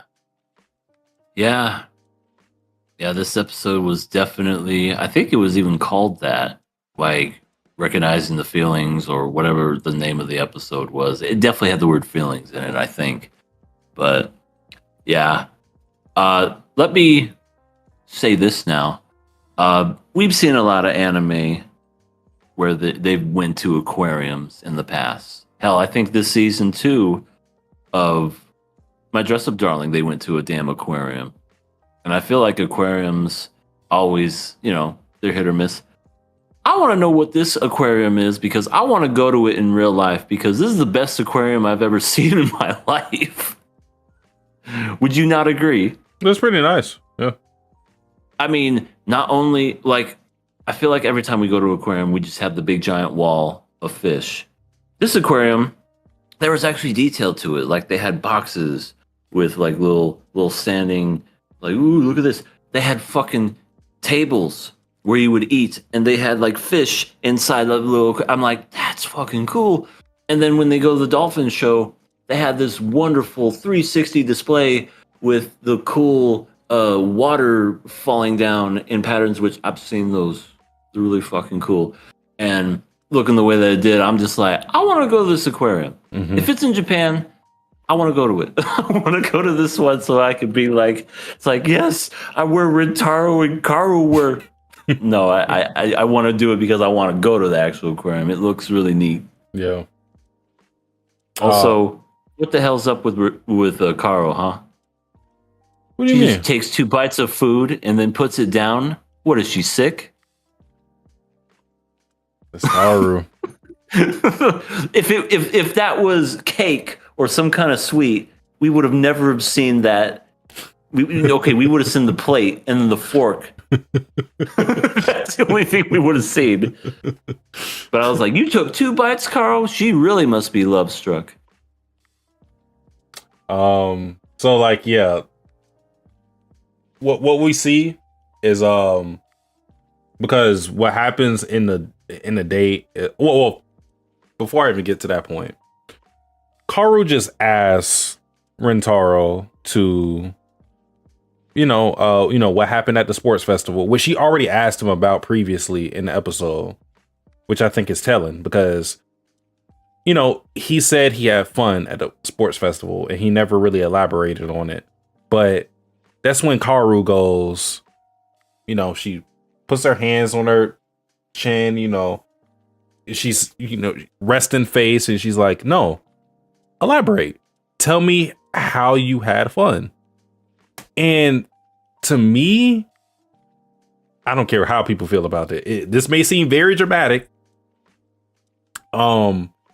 I thought that was like such a great moment in the series to where Kaoru just allows Rintaro to elaborate on the things that really brings him joy. In that, like, I don't know how many romance series I've seen that specific thing happen, where it's just gush to me about what makes you tick. You know what I mean?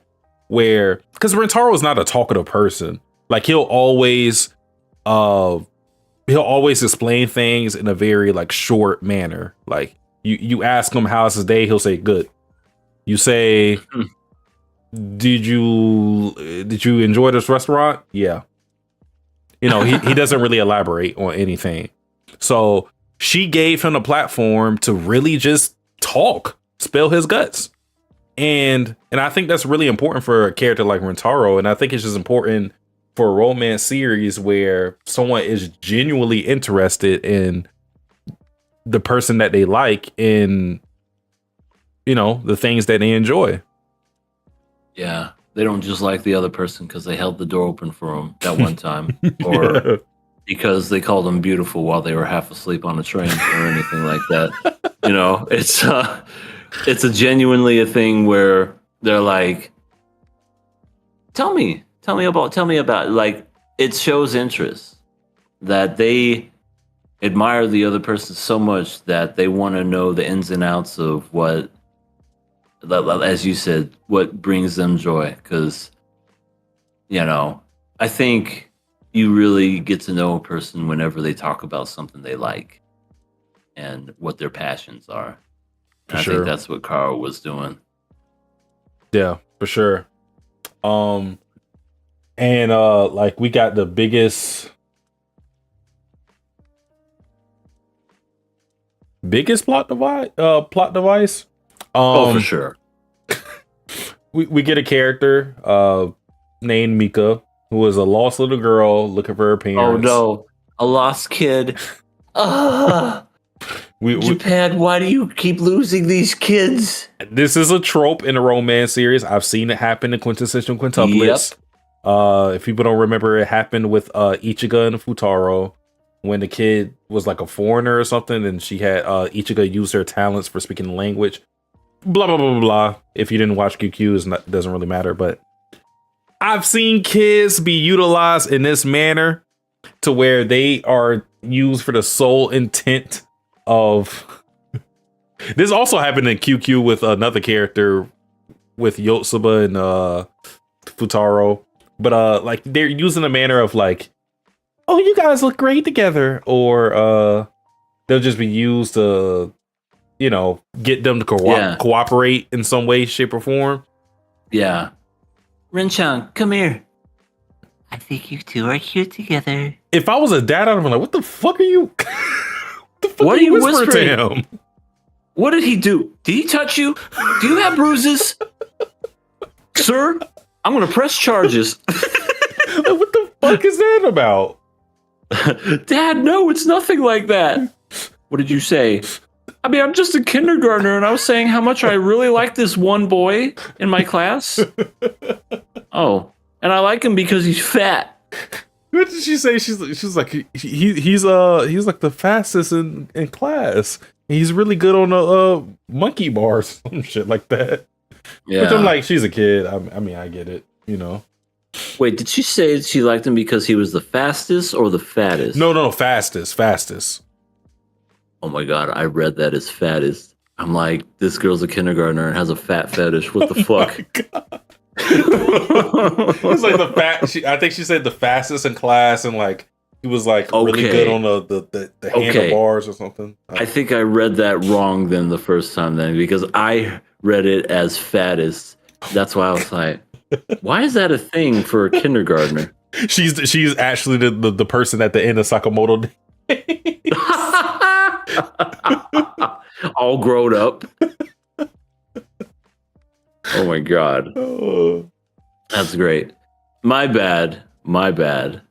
Oh good. But yeah, she's because she's lost. Kaoru looks for her parents. She finds the parents, and they reconcile. Blah blah blah.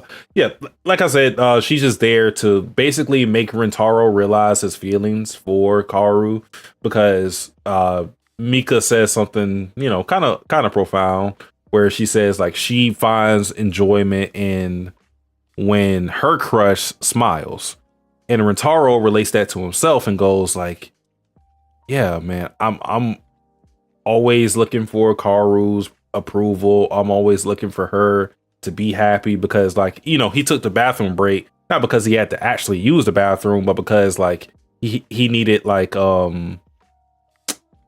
he needed a little break from, to reevaluate himself. Like, is Kaoru really having fun? Am I doing okay in this? And that kind of thing. She looks so cute. Yeah, that too. Like the cuteness overload was taking over. Yeah. Because originally they were gonna go see the dolphin show, and then because this little shit had to wander away, because that's what the parents said. They said, "Don't wander away." Yeah. And what does the little kid do? Don't fucking listen, do you? But no, yes, they got back together, family reunited, hip hip hooray. Kaoru was wanting to leave home at that point because she didn't think Rintaro wanted to wait, and then Rintaro was like, let's watch the night show. Let's just watch it. We're already here. Why not? You wanted to see the dolphins, so Let's go ahead and do it. And it's the coolest looking dolphin show I've ever seen. Like I said, I'd watch it in a heartbeat. I watched, God, it's been since I was probably 11 or 12 since I've seen a dolphin show. SeaWorld in San Diego. Great show. Wonderful show. Dolphins, they can jump so fucking high. That's what I remember from the show. I'm sure you got a lot of dolphin shows out there in Florida where you're at. But yeah, just crazy stuff. She's happy. Rentaro sees her smile. And you know it's a smile because the animation quality goes up by like 100K. And, you know, when that happens, you're like, okay, this is the moment that he's in love. Mhm. Like, I feel like, well, we know how Kaoru feels. She even told her friend Subaru that she likes him, loves him. And now I think Rentaro, I think he is at one with his feelings, and I think we're going to, oh my God, go to the next steps in their relationship, maybe? It's only a matter of time before the dam breaks. Yeah.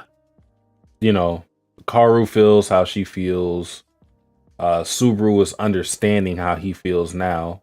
You know, at this point, it's just a bet on who you think is going to reveal to the other how they feel about each other fully first. Yeah. Yeah. It has to be Rentaro. Mm. It would make sense for his character. It would make sense for his whole story. Mm-hmm. It has to be him. If it was Kaoru, good on her. But I think story-wise, it's going to be Rentaro. I can see that. Mm-hmm. Sure. I think that was pretty much the whole episode. Very enjoyable episode. You know, progress the romance between these two characters in Rentaro's perspective, at least. I mean, I guess Kaoru's perspective as well, since she got to learn a lot more about him. And in general, just getting the Chidori boys and the Kikyo girls to be more in line with each other to, I don't know, maybe broker peace between the two factions at some point in time. Maybe. Yeah, because I'm curious about how that would work too in future, where it's like, ew, Chidori boys? I could see, well, because remember how this all started. Oh, it's a good thing Subaru wasn't here. She would have been pissed. Yeah. Now we have someone as, you know, I guess she's probably high up there in the hierarchy when it comes to the school. A lot of influence. Where if she feels that way, well, shit, maybe the other girls will start feeling the same way. I don't understand the hate when it comes like the teachers and stuff. It's like, teachers, y'all need to grow up. Yeah, that's a little more difficult, but in terms of like the students, like they definitely could change the perspective on the Chidori boys, because you know, I feel like all it would take was for Subaru or Kaoru to, you know, whenever the Kikyo girls are making fun of the Chidori boys for whatever reason, they just go, "Hey, that's not really funny." That will. That in of itself would just get them to think about what they're doing, you know, because it's kind of like a social norm for them to just bicker and have disgust for these boys. But when it becomes a thing to where it's not a given that these guys are disgusting or, you know, the bane of their existence, then they'll start to think about them and, you know, like as a human. And they'll, you know, probably come to terms with some things. Yep. Should be interesting. Good series. This is a nice, sweet, adorable series. I really can't say much about it, and it's it definitely has some parts where, you know, you see it and you're like, okay, that's kind of tropey or whatever. But for the most part, I think it's doing really good for itself. For sure. I agree. All right, so moving on to the next show, we have none other than The Summer Hikaru Died. Episode 8. EA, Yes, sir. I gotta use the bathroom. I'm gonna leave you on the island for a minute and 30 seconds, starting now. Okay. Well, it is me. It's me. It's EA, everything animated on this island. And I guess I'm just by myself. But yeah, for those that don't know, well, first and foremost, I guess I'll just say it. Y'all been great. The 12 that are watching us right now, thank you so much. Subscribe if you are new. Give us a like. It really helps the channel out. And yeah, we talk about this stuff seasonally. Fall's going to be coming up real soon. And God, I think we only have like 3 or 4 more episodes left of the season. So that's really cool. Looking forward to seeing what comes out next season. I think we'll be discussing One Punch Man season 3, Spy Family season 3. We had talked about seasons 2 of One Punch Man, because 1 was like a long time ago before we made the podcast. And we talked about Spy Family seasons 1 and 2. I definitely need to make a supercut of those so that you guys can watch it, because in the fall season, we're not really going to have that much to discuss. We might have a Nakama Club that we'll discuss, which Nakama Club, by the way, if you don't know, is something where whether it's a good show or a bad show, we agree to watch it, and it's in like an older one, that maybe one that we've never watched or we like to revisit. That's usually a Nakama Club in which we discuss. Welcome back, Satsuki. I'm back. Yes, I was just talking to them because we still have a really good amount of viewers watching us right now, 13 to be exact, and I was just telling them about what to expect next season. So now let's talk about the summer Hikaru died. Yes. Right off the bat, Yoshiki shows Hikaru a letter and goes, "I wonder what this is." Nonuki. I did it for the Nunuki, so you could take that cookie. No, I'm kidding. It's not a Limp Bizkit lyric. It's not that. But he was just kind of like putting two together, going, "Oh, is that me? Mm-hmm. Yeah. I wonder. Interesting." So yeah, now he has it, at the very least he has that name in his mind. So if that's ever brought up again, he'll know, or he'll have like some inkling that might be him. Yeah. That happens. We get a parent that shows up to Hikaru's place finally, but it's the grandpa, oldest man in the history of mankind, because he shows up there and they're like, "Hey, Grandpa, do you know what Nonoki is?" Or not Nonoki, it was Hichi. It was about returning the Hichi. Mm-hmm. And he's like, "Yeah, I think it was some that was."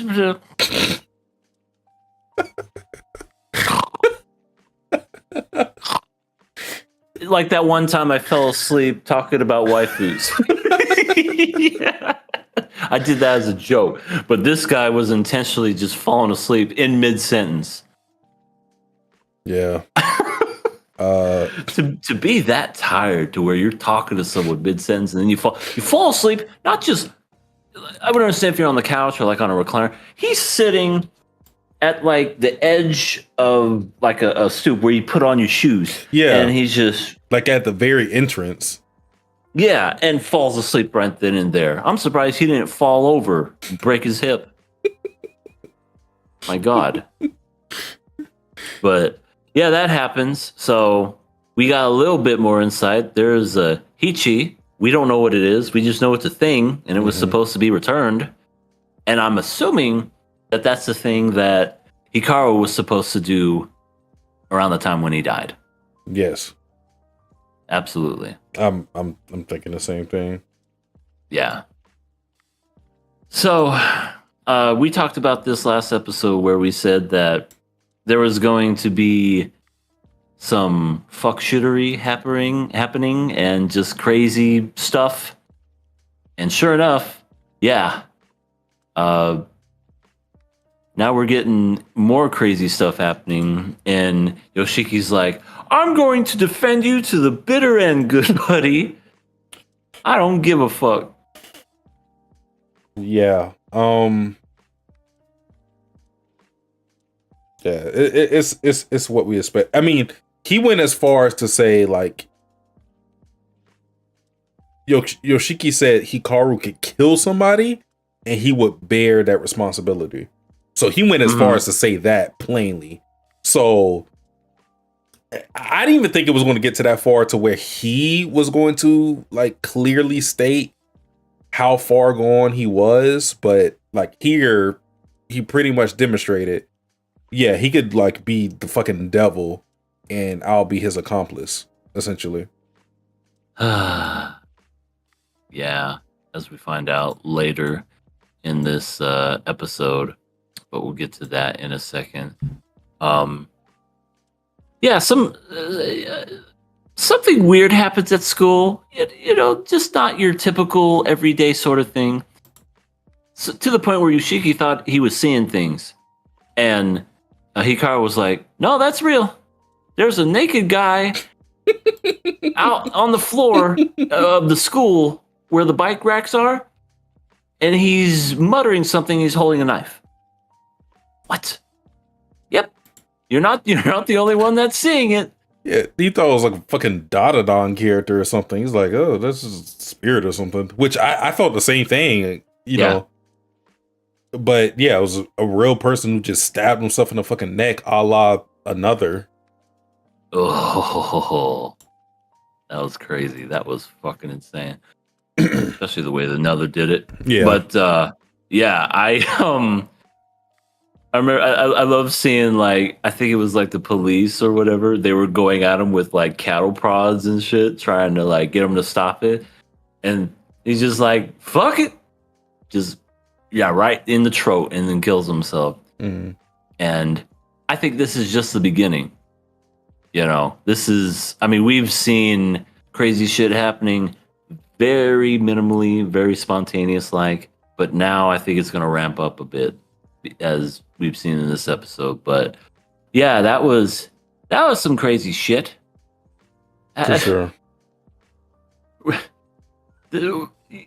Everybody, class, go home. We can't learn anything else today.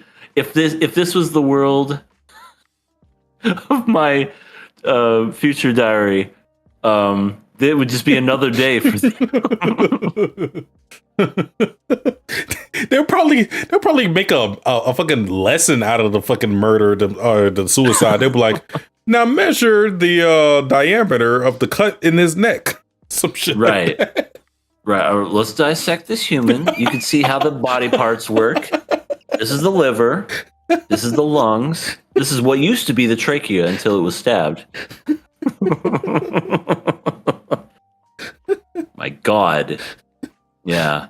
Yeah, that was the beginning of that. Also, it kind of showcased Hikaru noticing how, because he took out a part of himself in his chest cavity, he sustained a bruise because a girl was completely, taken aback by the fact that there was a naked guy with a knife.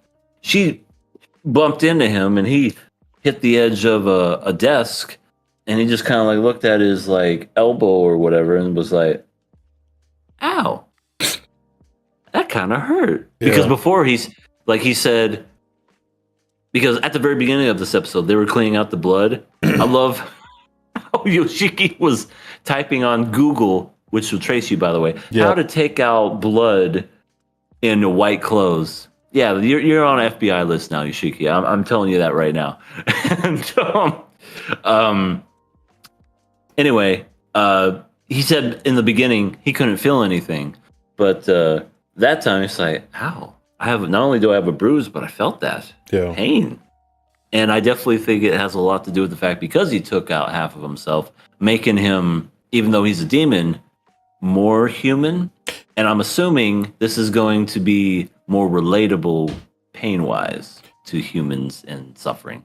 So, we already talked about it last podcast, but I think that, last episode was a turning point in what it was going to do with the direction of the series was to show Hikaru becoming more human, not only in just his physiology. I cannot say words. Not only in just like his his I can't say the word I want to say, but like in his physical being. Okay. Not only that, but like his emotions as well, because I think we're gonna talk about it later, but I think he's gonna start to understand humans more on a like emotional level, because he still doesn't understand, he doesn't comprehend the finality of death. And that's that I feel like eventually he's going to get there. So he's going to become more human in that way. And I think Yoshiki is going to start to become more monster in that. Ooh. Maybe not like in his physical being, but more so in his thinking, to where maybe he's going to get to the point where Hikaru was or is right now, and thinking like, oh, death doesn't really matter, because in the end you're going to be spirits and you're still going to be tethered to the earth in some way, shape, or fashion, blah blah blah blah blah blah. But that's what I see happening with these two, is that it's like a seesaw of their humanity, where with Yoshiki now going over to Hikaru's side, Hikaru is going to go over more to Yoshiki's side previously. Kind of like what they did in Parasite with Migi and I forget the other guy's name. Yeah, I like how they did that a lot, because that's similar to the same way where Migi first was very much the parasite and then became more human as time went on. And I always harken back to that one scene where the human saw a dead puppy, picked it up and threw it in the trash, because he was just like, it's just another dead thing. No big deal. I think when it came to Parasite, the scene that always got me was when Shinichi's mom died and the dad was wondering why he wasn't feeling the same emotions he felt. And oh my God, it was such a powerful scene. He was like, wow, the dad was looking at Shinichi like, wow, you're so strong. You're like Superman. Like, how could you be this composed? Because his dad was going through depression, drinking more, all this different stuff. And he's like, how are you dealing with this? Man, that may be a series to watch again. It's been a minute since I've seen Parasite. Did we watch Parasite together? No, that one came out in 2014, so it was before we had even met. No, that's not what I meant. I meant like, did we do it for Nakama? Oh, for Nakama? But no, we did not. We didn't. You know what it was? I rewatched it by myself. That's why I was thinking that way. Oh, you did? Okay. Well, I'll watch it on my own as well. It's a good show. Really good show. But yeah, I definitely think that's going to happen in this series. I could see that for sure. Pretty much after that whole weird naked man scene happened, they go to the library. I don't know if you notice this, but I love it when it comes to just these little attention to details when it comes to shows and whatnot. You know, Yoshiki and Hikaru are in the library, and they're kind of like doing their thing.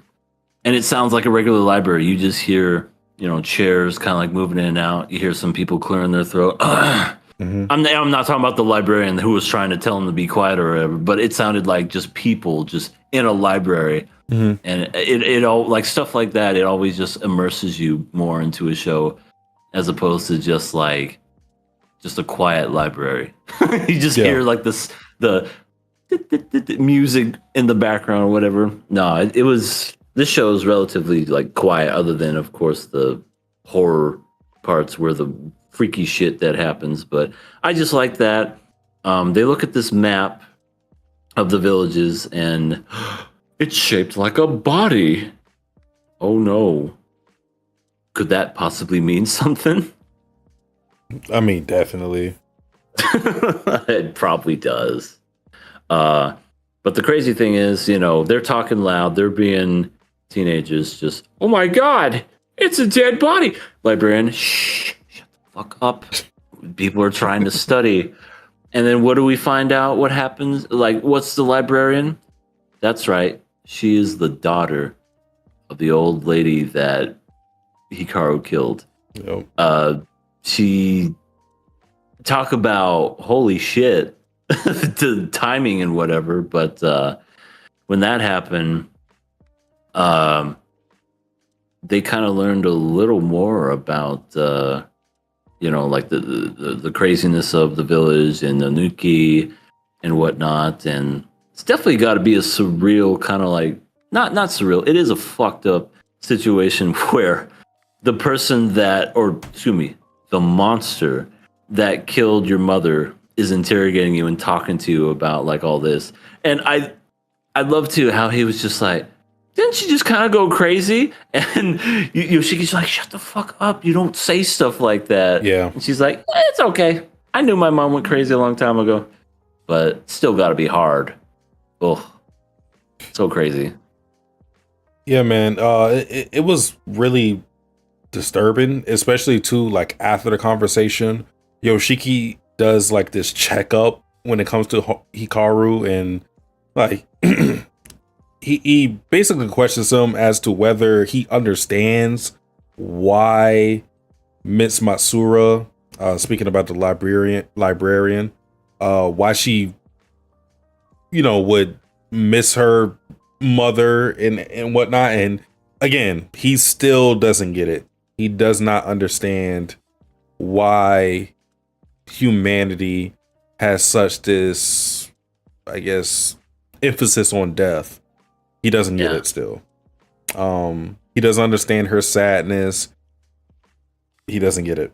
So again, it's something that he's learning now. And maybe it's going to take a situation to where Yoshiki is in danger.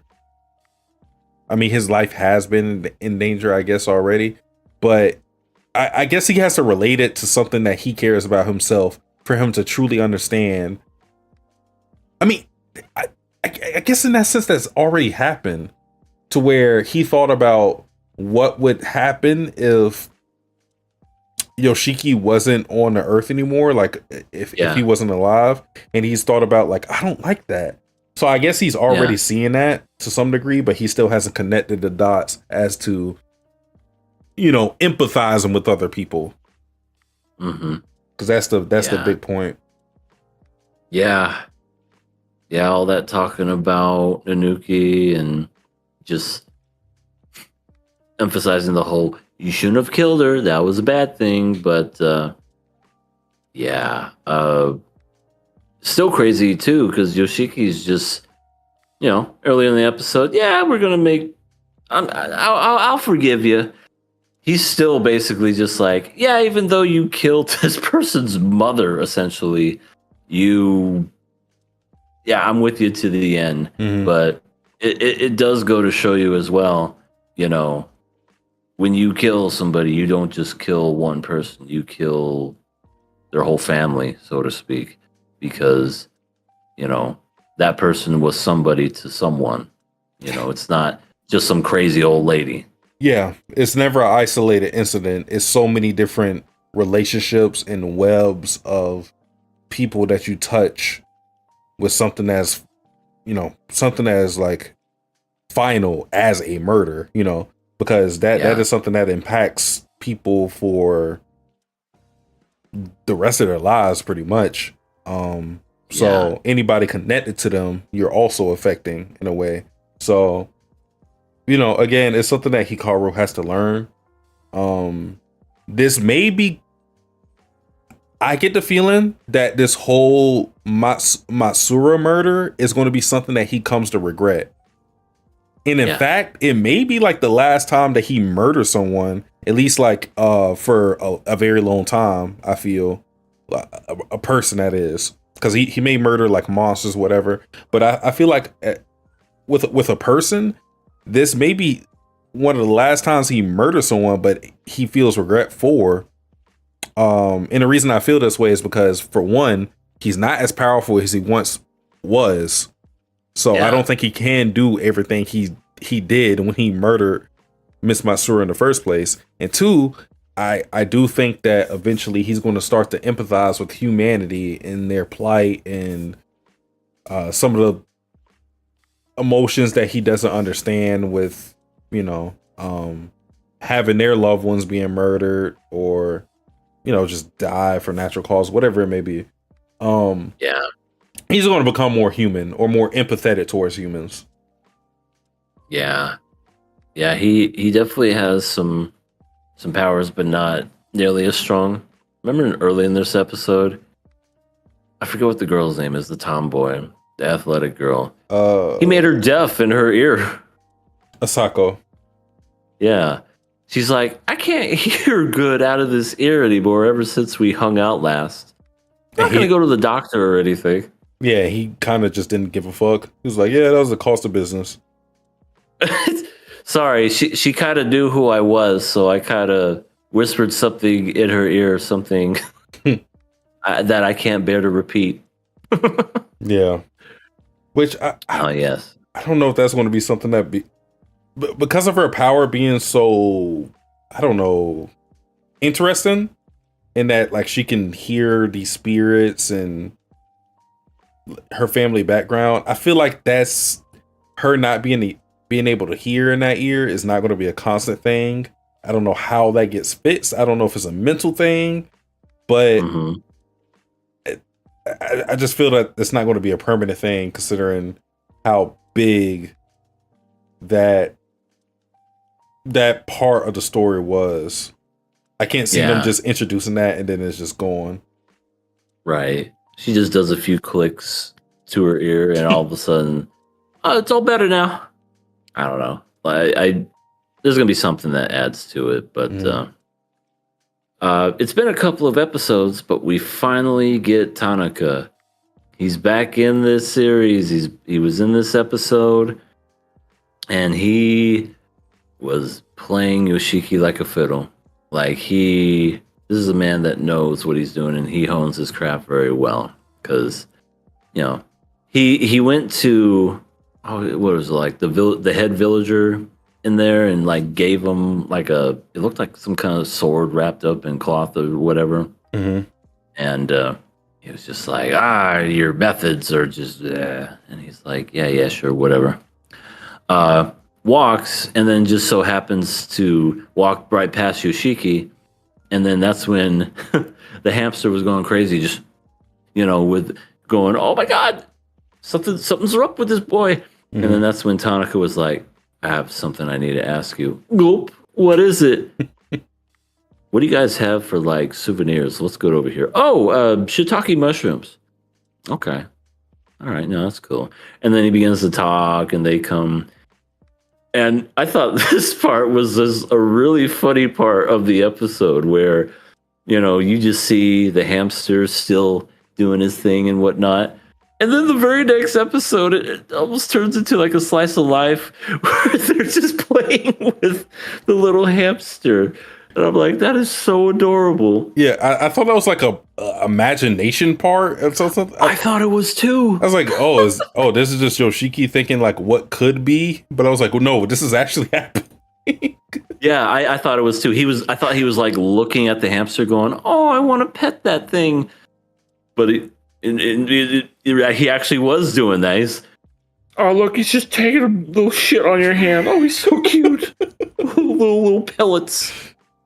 But we find out that the name of the hamster is Ham Monster. Okay. I mean, I'm sure it's because it finds monsters and spirits and stuff. I get it. But yeah, and kind of called it the whole how he has the little scar, a little patch of whatever on his neck, and he saw the patch on his arm. Mm-hmm. And he didn't say anything right away. Again, just like a good detective, you never give away your position. You just act like everything's fine. And as he walked away, because they became good friends, he's like, yeah, that boy definitely knows something's up. He's been in contact with it.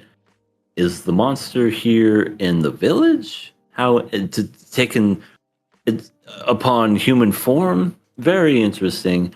And I just love how he does kind of like, he's not a dummy. He kind of like put everything together, and he was essentially just like, okay, something's going on with this kid. I don't have the evidence I need to kind of like get him, but I'm going to. My guess is he's going to probably try to follow him, and maybe he'll see who he's hanging out with, and that's when we'll get Hikaru, and I'm sure he's going to investigate it heavy. Yeah.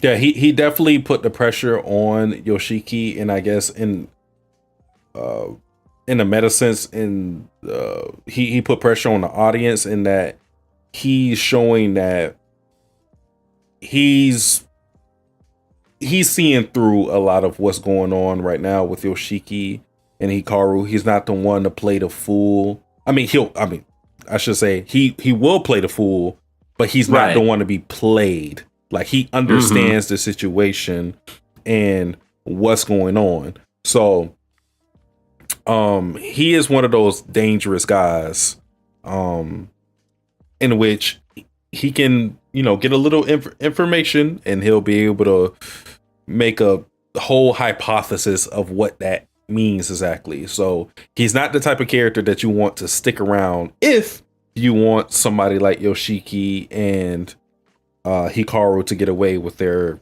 crimes. So yeah, I agree with you. And I think he's going to stick around to try to discern what's going on with Yoshiki and whoever he's hanging around with. In animes, you can always tell who the geniuses are is how they answer their phone. And Tanaka answered his phone like this. And L, if we remember in Death Note, answered his phone like this. Yeah, he always tried to make his minimal contact with anything, because he was like a real like germaphobe. Like, even the way he would eat, like he'll eat like. Yeah, exactly. So he got a call from somebody basically about reporting back to something, and he's just like, yeah, I'm sorry. I've just been real caught up in this village. Well, don't forget to report back. Oh, okay, sure. Click. And I'm just like, wonder what that is. Sure, it's another thing that's tied in with the story somehow, but not too sure. Very interested to see what he does as far as like how he's gonna kind of like bust this whole case open, because we've kind of seen a little of what he can do, and he's very much like just.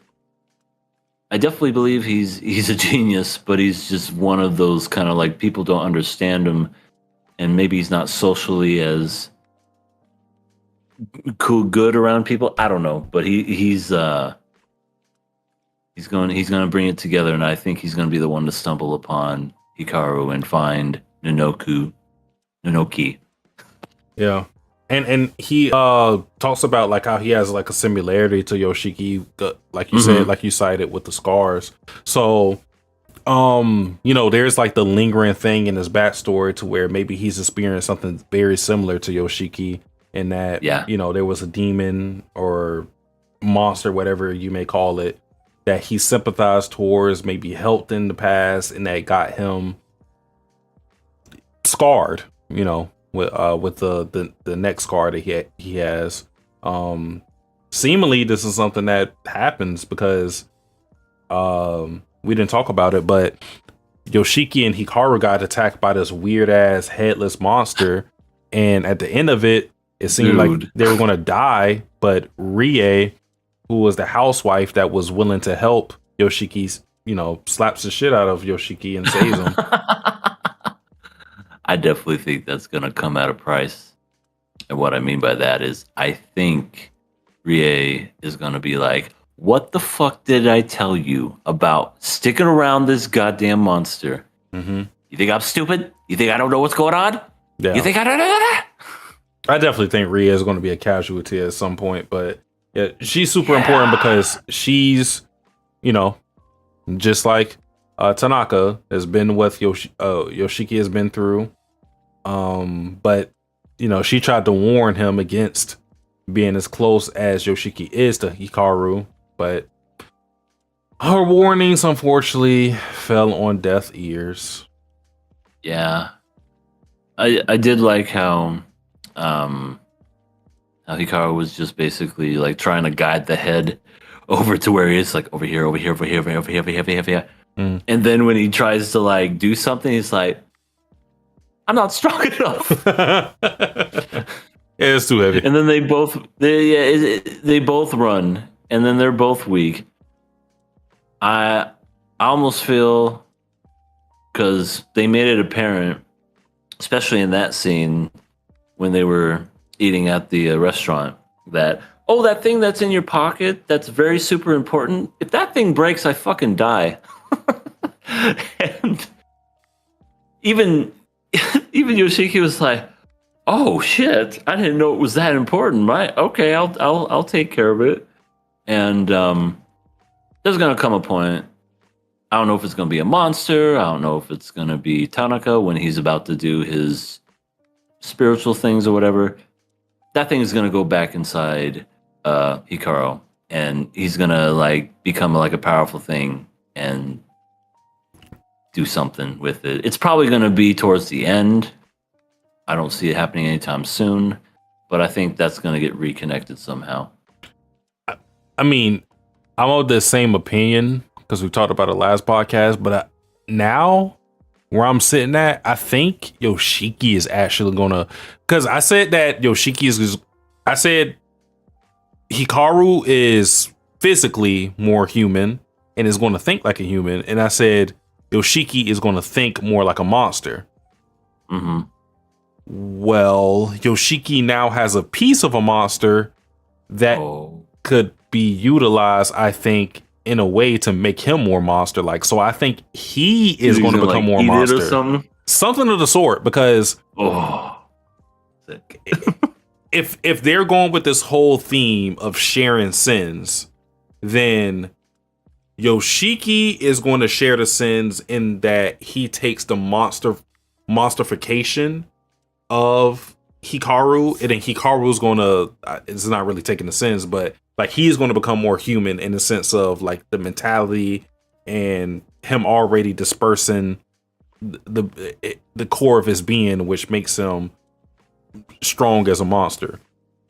So I wouldn't be surprised if Yoshiki became more monster-like in using that piece of Hikaru to fight off or ward off the monsters. Now, wouldn't that be crazy? That would be something that would just, I wouldn't expect.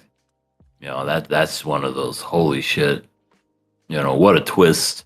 You know, the summer Hikaru died. Oh, it's about a monster. Little did we know it's about a person mourning over their loss of their friend becoming a monster through grieving. Mm-hmm. Oh, crazy. Yeah. Crazy. But yeah, I felt like this episode happened really fast.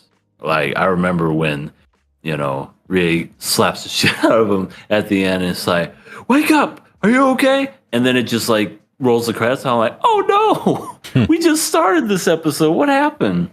Yeah. But yeah, this next episode, Rie is probably gonna die. She's gonna try to talk some sense into Yoshiki and say, "I told you at the very beginning to not fucking do this shit." And Yoshiki's gonna be monster-like and go, "Leave me alone. It's none of your business." Boy, I've seen this. You look exactly how I did with my husband. Just leave now. And then he's gonna, "I said leave me alone," and then pushes her into like I don't know, something that breaks her neck or something. I could see it. Unfortunately, I can see it running just like that. Yeah. But yeah, that is it for the summer Hikaru died episode 8. Next week will be a killer pass for this anime. But that's essentially the podcast, because we have no viewer questions. But Wah, wah, wah. if you do have any questions for us, next podcast, always be free to look at the Google Doc that we have in the description. You click it, you ask a question, we will answer it next podcast. So any people watching right now, the non-concurrent viewers we have, the people watching the VOD, if you have any questions that you want answered next week, just click the description or clip the Google Doc in the description, and then we'll answer the questions next podcast. So Yeah. And thanks everybody for turning out. I felt like we had a good amount of viewers this whole time. I don't know what it is. Maybe it's the thumbnail, but thank you so much for everybody that stopped on by. Once again, you new, subscribe. Also like the channel, like the video. It helps with the algorithm. I am Everything Animated. You can see me at my channel. I really haven't done much in a long time, but I do have a backlog of videos that I've done. I am, however, currently working on a K-pop reviews, K-pop Demon Hunters review, because let's just face it, I feel like it's the best movie of the year, and I don't have a problem with saying that because it's just a great film, and I haven't felt a sensation of like this kind in a long time when it comes to like people just genuinely liking a film. And yeah, definitely watch it. We do, and I'll put them in the chat here. We have a Blue Sky so that you know whenever we go live, so follow that as well. We also have a Patreon. A Patreon is just only $1. It's something that helps support the channel. We have a backlog of all kinds of stuff. We talk about the SpongeBob SquarePants movie. We talk about Pokemon, Watamote, if you're into that stuff. Video gaming special. Also Madoka Magica Rebellion, the movie. And we also have a drunken podcast where me and Sasuke talk about our drunken adventures and all that wonderful stuff. We do have another video that we're uploading to Patreon. It's I guess it's a surprise. we'll discuss it later because there may be a video posted onto this channel of what we're discussing. yeah, So there's that. I should have edited it this week, but I didn't. So it'll be this coming Monday/Tuesday. No worries. Monday's a holiday, so hopefully all of y'all enjoy your nice Labor Day off. Sure. I'll just say for myself. You can find me on my YouTube channel, Sasuke the Savage, as well as my Twitch, Sasuke the Savage, and that's with a DA, not a THE, where I stream practically every weekend, Friday, Saturday, Sunday, and even Wednesday, 4 days of the week. None of it's guaranteed as far as when I'll stream, but usually the time I stream is around like 4 p.m. Eastern Standard Time. And I play a slew of games. I'm playing 100 Line, Defense Academy right now. That's a very long game. I finished Mafia Old Country. I'm still playing Elden Ring. I'm playing Steins Gate, the visual novel, whole bunch of different things that I'm playing. And as far as my YouTube channel, I talk about a lot of things. Kakaguri, free run being a recent thing that I'm talking about now. And some other videos that I have planned as far as like a general manga thing where I'm going to make a video talking about some series that I think people would be interested in, that I have planned to make a video for. But other than that, that's about it for me. I appreciate everybody who joined us tonight for this podcast. Kudos to y'all. Hope to see y'all next week. And for all the VOD watchers, like, subscribe, share. We love you. We appreciate you. Kiss. But we out. Peace and love.